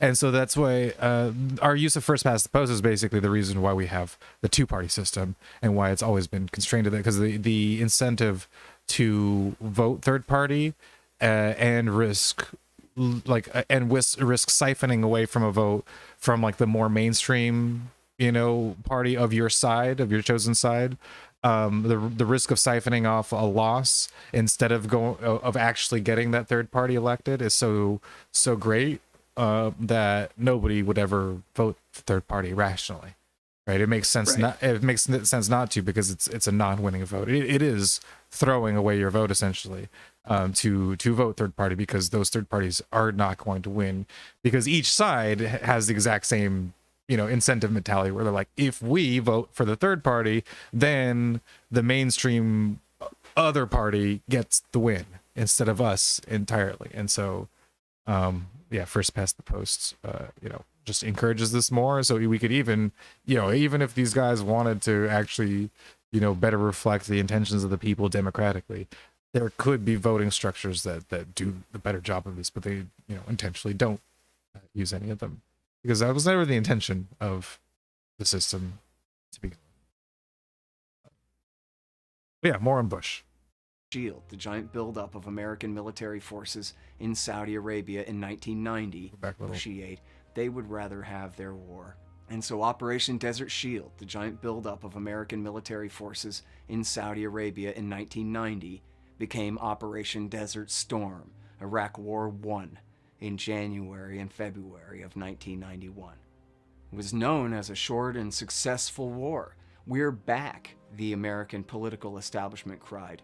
President Bush explicitly said, "By God, we've defeated the Vietnam Syndrome." They had made the American people love war again on this short and simple and easy expedition. It was the era of the New World Order, where the international law of the United Nations Security Council would be enforced by the United States, without the Soviet Union in our way or anyone else to stop us in our new unipolar moment, as Charles Krauthammer called it. That's about all the American people know about that war. Very few probably even remember the story of the ill-fated Shiite and Kurdish uprising that took place in the weeks shortly after the end of Iraq War I. The Americans occupied southern Iraq at the time, in the predominantly Shiite areas of the country. Bush Sr. himself put out a message on Voice of America and had the Air Force drop leaflets encouraging the Shiites and the Kurds to rise up and overthrow Saddam Hussein. And the reason Americans don't know much about this is because the Bush Sr. administration changed their mind and stabbed this uprising in the back and left them high and dry to be slaughtered. They allowed Saddam Hussein to keep his attack helicopters and enough tanks to crush that uprising at the cost of as many as 100,000 Shiite and Kurdish lives. Why? It was because in the middle of the revolution, the Bush administration realized they were now reversing the entire Reagan-era policy of supporting Saddam Hussein's government to contain the Iranian Shiite revolution. In fact, Iraqis who had chosen Iran's side in the Iran-Iraq War, people like the Supreme Islamic Council and their Badr Brigade, started coming across the border to lead the Shiite uprising against Saddam Hussein. So the administration called it off. People might be familiar with the Marky Mark movie, Three Kings, which takes place in this context, a gold heist with the failed Shiite uprising in the background of the plot of the movie. But this betrayal of the Shiite revolution then led to a severe consequence. George Bush Sr.'s breaking of his promise to the Saudi King Fahd that America would withdraw its military bases and armed forces from Saudi Arabia as soon as Kuwait was liberated from Iraq. Instead, they decided to stay, and along with the British, announced a policy of a new no-fly zone to be patrolled by American planes over the north and south of Iraq to protect the Shiites and the Kurds from Saddam Hussein's regime. In the aftermath of Iraq War I, it never really ended. They simply began Iraq War I.5, which ended up lasting throughout the entire Bill Clinton administration and the end of the 20th century. Check out my writings at anti. Yeah, again, you can see how fucking convoluted it is because we support Saddam, throughout the 80s, and then when he has the border dispute with Kuwait, gets out of hand, he uses a lot of the shit that we've helped him out with in order to conduct some terrible things, and we want to be the good guys. And our involvement would have just kind of been better, not being there. Our involvement would have been better not being involved, Yeah. God. But yeah, Bill Clinton, though, luckily in this chapter, things really turn around. Bill Clinton makes a lot of really good decisions, and nothing at all that's shady or nefarious. This is actually a very, very boring chapter that is nothing controversial at all.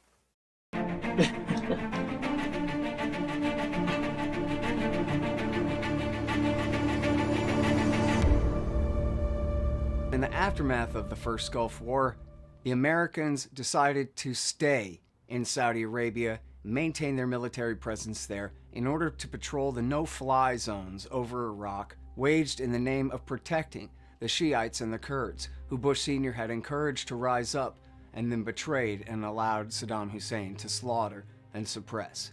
This then was the setup for the Bill Clinton years and Iraq War I.5, which continued throughout his presidency and the end of the 20th century. Before Bill Clinton ever came into power, Bush Sr. had announced that the sanctions regime against Iraq would stay not just until he had been disarmed of his weapons of mass destruction, which had been sold to him by the United States in the Reagan years, but until Saddam Hussein would eventually leave power. The Clinton administration, upon taking power, picked up that same policy. The sanctions that had been placed on Iraq after the invasion of Kuwait were to stay, a full-scale blockade of trade against the people of Iraq, in the name of making the civilian population of Iraq so miserable under the blockade that they would risk everything to finally rise up then and overthrow Saddam Hussein. Now, when they had no chance whatsoever of overthrowing Saddam Hussein, as they're growing steadily weaker and weaker in comparison to the power of their central government, the Americans are announcing that the blockade will never end until they finally accomplish the impossible. A cruelty based upon an absolute absurdity. The Bill Clinton government's decision to leave American combat troops on bases in Saudi Arabia in order to enforce the no-fly zone patrols over Iraq and the UN sanctions regime against that country throughout the 1990s. Oh wait, who was that a second ago? Oh shit! American It's it took me a second to realize it's Miss Albright. Rest in fucking hell.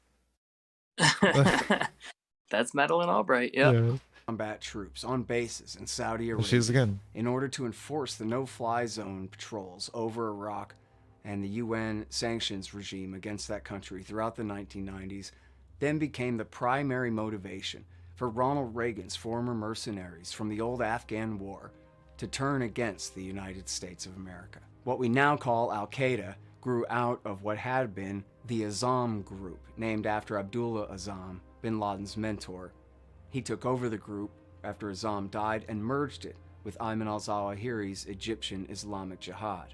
And this was a group that started attacking the United States as early as 1990. There are other motivations, as explicitly stated by Osama bin Laden and other Al-Qaeda members during the 1990s, along with American bases in Saudi being used to enforce the deadly blockade against the people of Iraq, American support for Israel in their wars in Lebanon and against the Palestinians, as well as American support for dictatorships around the Middle East and pressure on them to keep the price of oil artificially low to subsidize our economy at their expense. Ironically, one of the reasons cited by Osama bin Laden for his war against the United States was America's alleged indifference to Russian, Chinese, and Indian oppression of Muslims, when in fact the Bill Clinton government had taken the side of the Mujahideen against Russian interests in Bosnia and in Kosovo, as well as even covert support for Mujahideen fighters in the war in Chechnya. After September 11th, Bill Clinton and two Democratic congressmen colleagues were quoted complaining that how could these men attack us after all we've done for them recently? But they had started attacking us as early as 1990. The first one was against the right-wing Rabbi Kahane in New York City. After that was the first World Trade Center attack, which famously the FBI... By the way, like, that guy, Robert Kahane, he's a very well-known Israeli nationalist who's he had a book, I think it's called like They Must Go, which should be clear about its intention with the Palestinian people. and so he's not exactly a great guy. He's a very like one state solution type motherfucker who wants to relegate the Palestinian people to away from Israel. He wants them completely expelled. That's the word I'm thinking of. Yeah, expelled from the region, and the land's given to Jewish people. So you can kind of get where radical Muslim extremist nationalists in their own right, protectors of consider themselves protectors of the Muslim people, view somebody trying to expel Palestinians from their homeland as a guy worthy of attacking. Yeah, I can see how they have some issues with him. Yeah, probably. So I'm not saying that he deserves to die or whatever. But my point is that like, so this is not just like a random guy. He's a very radical Israeli nationalist, and our money helped enable the people who carried out this attack. And so yeah, I was like watching this video and having read a bit on the history of the Israeli state and stuff. I immediately recognized his name. I was like, oh shit, this is an important kind of guy. It's not just a random dude or random target.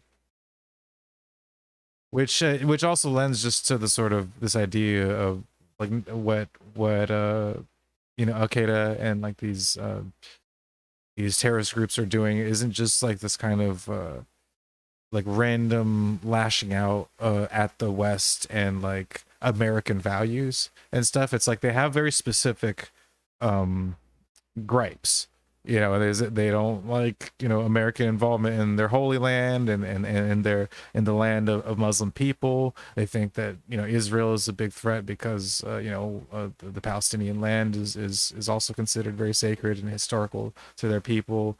Like, this is all stuff that be connected and tied back to geopolitical, not just like religious, you know, biases.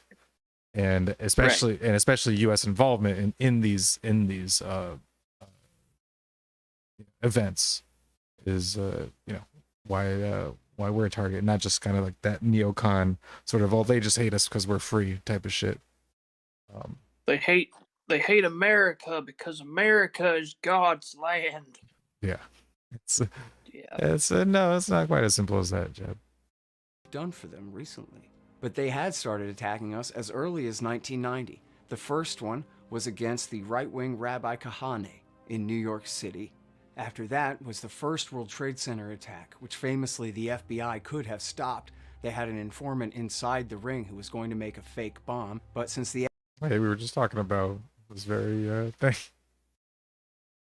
FBI wouldn't cooperate with their informant to the slightest bit, he quit the case and left, and they brought in the real bomb maker, Ramzi Youssef, who almost succeeded in toppling one of the World Trade Center towers into the other at midday, which could have cost tens of thousands of lives. After that, they attacked in Saudi Arabia, where American Special Operations Forces were training Saudi internal security forces. And then, infamously, Al-Qaeda attacked the Khobar Towers, a barracks where they killed 19 American airmen. It was Osama bin Laden and Khalid Sheikh Mohammed who did the attack. But for political reasons, the Bill Clinton government blamed it on Iran, said it was a target of opportunity that they had taken from across the Persian Gulf. And this muddled the all-important narrative that right-wing nationalist religious extremists in Saudi Arabia wanted American combat forces off of what they considered their holy land immediately. Then, of course, Al-Qaeda attacked the American embassies in Dar es Salaam, Tanzania, and Nairobi, Kenya in the summer of 1998, and they bombed the USS Cole in port in Aden, Yemen in the year 2000. Al-Qaeda didn't just have their motive for attacking the United States. They had a coherent objective and strategy in mind, that by attacking the United States, they would provoke America into essentially wounding itself and forcing us out of the Middle East the long way, the hard way. And that was, of course, the strategy behind the attack of September 11th. In fact, as Osama bin Laden had explained to the journalist Abdelbari Atwan, his men had been partially responsible for the Black Hawk Down event and the shoot down of the helicopter and the killing of the Rangers and Delta operators in Somalia in 1993. Why? For the express purpose of provoking the Clinton administration into doubling down that war in order to, in bin Laden's words, fight a war of attrition against superior American power to bog us down, bleed us to bankruptcy, and force us out, the same way they had done against the Soviet Union with American help in the 1980s. All bin Laden was looking for was a battlefield and an opportunity to replicate that previous success, this time against the USA. Check out my writings at antiwar.com, my show at scotthorton.org, the Libertarian Institute at libertarianinstitute.org. Yeah, and that whole like motivation too is pretty obvious and well documented. If again you just consider their historical perspective and what the fuck has been going on, and also just like the interviews that they gave. He mentioned one, and there was a couple of other like writings or videos that they had published that were, you know, in the same vein, and also the people that joined too were not a lot of Al-Qaeda weren't actually like radical Islamists, and like they were radical about observing Islam to the letter of the law or whatever. It was more in terms of they were radicalized by by things that went on in their homelands and things. I forget. There was, he might mention it in the next video, but there was one like event, like a bombing or something that happened. I don't know if it was done by Israel or by us, that then was a catalyst for one of the, it was a student from Germany with, it was, who was the main, Muhammad Atta. That's who it was. Yeah, Muhammad Atta, who was one of the 9/11 attackers. He was like a university student who was radicalized by some attack or some bombing that had went on, I think in Pakistan. I could be remembering that wrong. But either way, it's not like he was, yeah, he wasn't like a Muslim extremist who was you know, it was mainly you know, about uplifting Islam or like spreading Islam to the West, or you know, because like the common motivations that is given is you know, obviously they hate Western values, they love Islamic values, therefore they're attacking us and stuff. And even it was I remember hearing it years earlier as like a 9/11 truther kind of argument that like pointed to the fact that we weren't really attacked by Al-Qaeda, but by, you know, some, you know, inside job type of shit. They would point out the fact that there was evidence that the attackers had visited like strip clubs and had been drinking alcohol and stuff like that, and which is not allowed by a strict you know, haram. That would be what them fellas call haram. And so that was the truthers were arguing that it's like, oh, they're for, you know, American inside job or whatever. But really what it was that was a sign that it wasn't about you know, just fucking Allahu Akbar, you know, down with the West because they're Christian and we're Muslim. It was because it was the people carrying out that attack were motivated by geopolitical reasons, not religious ones. They just were using a religious banner because it was helping. It's who they identified with and the people that you know, with what they considered their people. But yeah, let's watch one more because I want to kind of check out 9/11, and then I'd say we wrap it up and we can watch the rest of these at another podcast. Okay, yeah, it works for me. Yeah.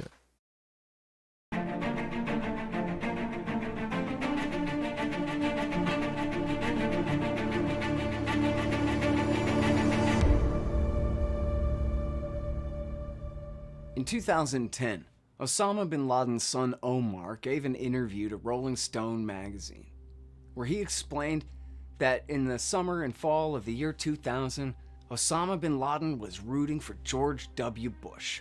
In him, he saw a perfect mark, that he would take a crisis and that he would exploit it to the ends of the earth to get away with as much as possible. And Omar bin Laden was right when he said, in Bill Clinton's time, when you were more restrained, that was very smart. Not like the bull that goes running after the red scarf. Because again, as Omar bin Laden emphasized, his father's dream, he said, was to lure the United States into Afghanistan. He would do to them what he had done to the Russians, as bog them down and break their empire and force them out. And of course, when provided that opportunity on September 11th, that's exactly the policy that George W. Bush embarked upon.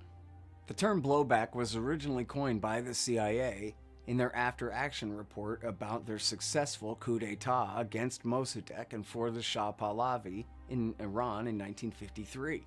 And the term came to mean not just consequences of foreign policies, but long-term consequences of secret foreign policies that leave the American people essentially open to false explanations and understandings. And this, of course, was the ultimate example of that.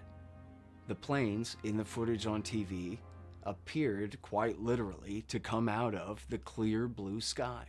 And the American people were profoundly affected by that. Having thought of the 1990s as peacetime, it hadn't occurred to most Americans how this attack had been provoked. and so they were susceptible to the government's explanation that they hate us simply because of our innocence. The better we are, the more they hate us. Faced with such an irrational, religiously inspired, implacable enemy such as this, America had no choice but to embark on a massive defensive war without end against not just those who had attacked us, but anyone that our government claimed was a threat that needed to be preempted. Now, the reality is, as I write in my book, Fool's Errand, the Taliban were willing to negotiate the extradition of Osama bin Laden. George Bush said no negotiations. They said they wanted some evidence of his guilt and that they would transfer him to a Muslim country, which could have been Jordan, which could have been Egypt, which could have been Turkey, who would have continued to extradite him onto the United States immediately. They then later dropped their demands for evidence, said they'd give him over to Pakistan, and lastly, to any third country other than the United States, and I guess presumably Israel. Bush said no negotiations, not good enough, started the war instead, and ended up letting Osama bin Laden escape. American Special Operations Forces had intelligence that bin Laden was in Nangarhar province in the White Mountains, headed east toward the Pakistan border by late November. By the second week in December, the CIA Special Activities Division paramilitaries and the... By the way, this is 2001. Okay, November 2001.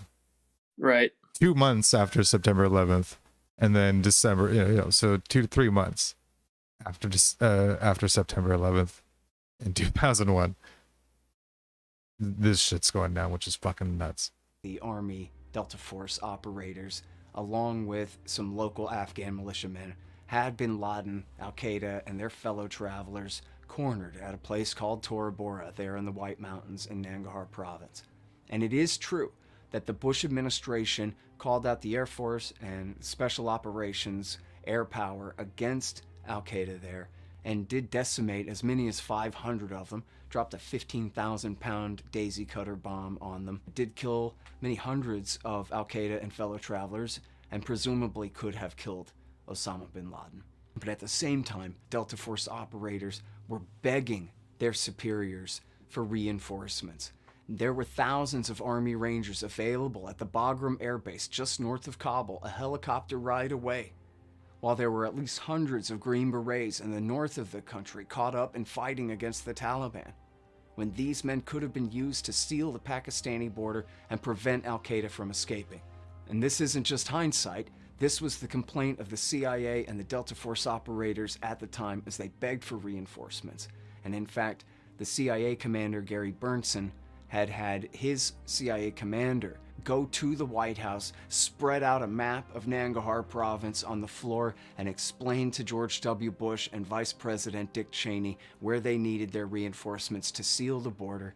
They were refused the reinforcements that they needed.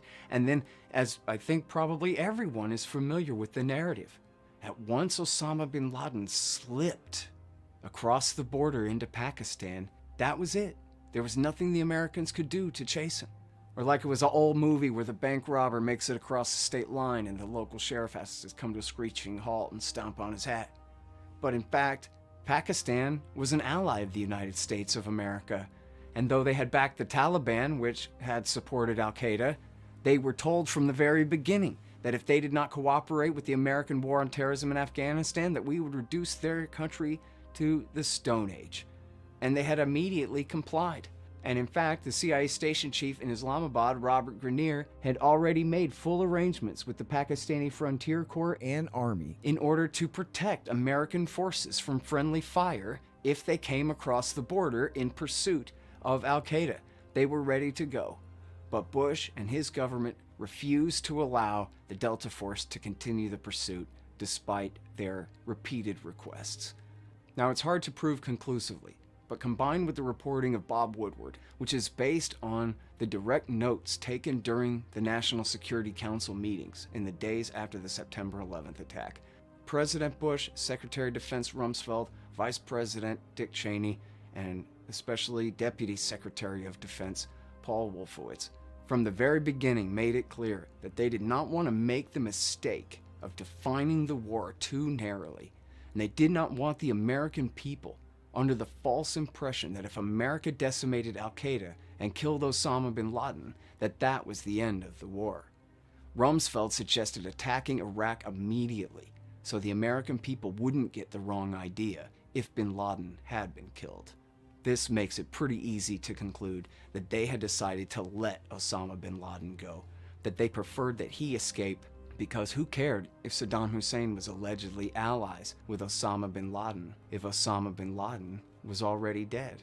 Then, of course, after Bush let bin Laden escape, his administration turned around and decided to create a brand new Western European-style centralized democratic nation-state in Afghanistan's capital city of Kabul, a project which has now failed for 20 years running. President Obama famously doubled the Afghan... Which this was before the withdrawal, so that's even, you know, more fucking juicy. Embarrassing, yeah. Jesus. Which I kind of want to read these two books, Bush at War and Obama's Wars. Definitely gonna put those on my to buy list. The next war book I'm gonna read is one on World War II, about how the British helped cause that. Well, actually, it's about World War I and World War II. It's about Churchill and the British government and how they helped cause those wars directly and could have easily prevented them. So, you know, hey, it's just fucking, what did the British say? It's swings and roundabouts. It's shoots and ladders. Their version of shoots and ladders, where it's just fucking going up, going down, fucking just going all around, but ending up in the exact same fucking spots. And war with the surge of 2009 through 12 and lost anyway.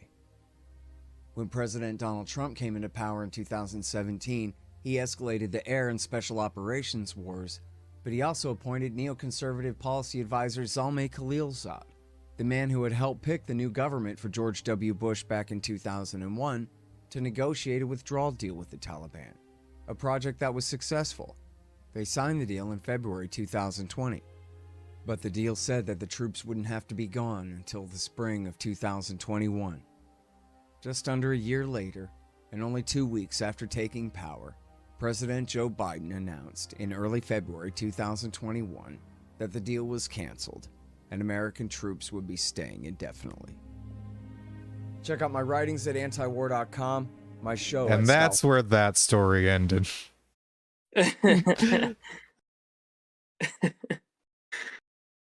Oh man. Yeah. So yeah, at this point in it, they're now going by country from Bush onward. And so, you know, we looked at Afghanistan, the next one's going to be Iran, and so it's going to resume again from the Bush junior years, and then kind of push through to the now, and yeah, do the same with Iraq and the rest of those, which it's pretty good. But yeah, like I said, it's been 2 hours. I think it's a good point to wrap it up, and we'll gather some more news for the next week, and then do some more of the book / videos of the book. Nice. All right, yeah, I'll try to have some stuff for next week. I'd like to wait a couple more days to see if I get a response, but I doubt I'm going to. I'm pretty sure that it's just my blog just nuked again, so I'll probably remake tomorrow at some point. Cool. Yeah. And refollow everybody. That'll make it a little bit easier for me to at least follow events during the week. Yeah, definitely. Oh, also this one, I know we mentioned it before, but the Bill Kristol and Scott Horton debate. It's a fantastic one to watch, because Crystal's a fucking idiot, and it's really funny to get him see him smeared like before like a live audience and everything, with Scott Horton doing what he does best, which is just fucking rattling off different historical events and showing how the U.S. is fucking an asshole for getting involved in the situation. Nice. We should let's see, what is that? 1, 2, is that the third one down from what we haven't seen so far? Probably watch that one next time. How long is it? Well, the Bill Kristol one is down at the very bottom, underneath the playlist. So it's like a live debate that he did. But we have, so right now we did chapter 5, and there's 14 total. Oh. Okay. Because yeah, there's yeah, the Iraq, Iran, Pakistan, Somalia, Libya, Syria, and then Iraq War 3, which is a continuation when we went back, and Yemen, and then kind of like a final wrap up bit. So yeah, there's a good amount to still go through. Okay, cool. Yeah. Good.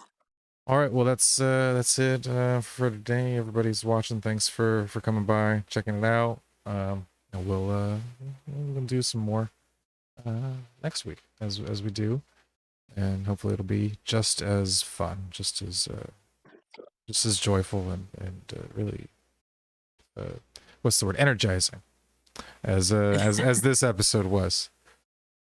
But yeah, thanks everybody for coming out, and we'll see you next time. Say goodbye.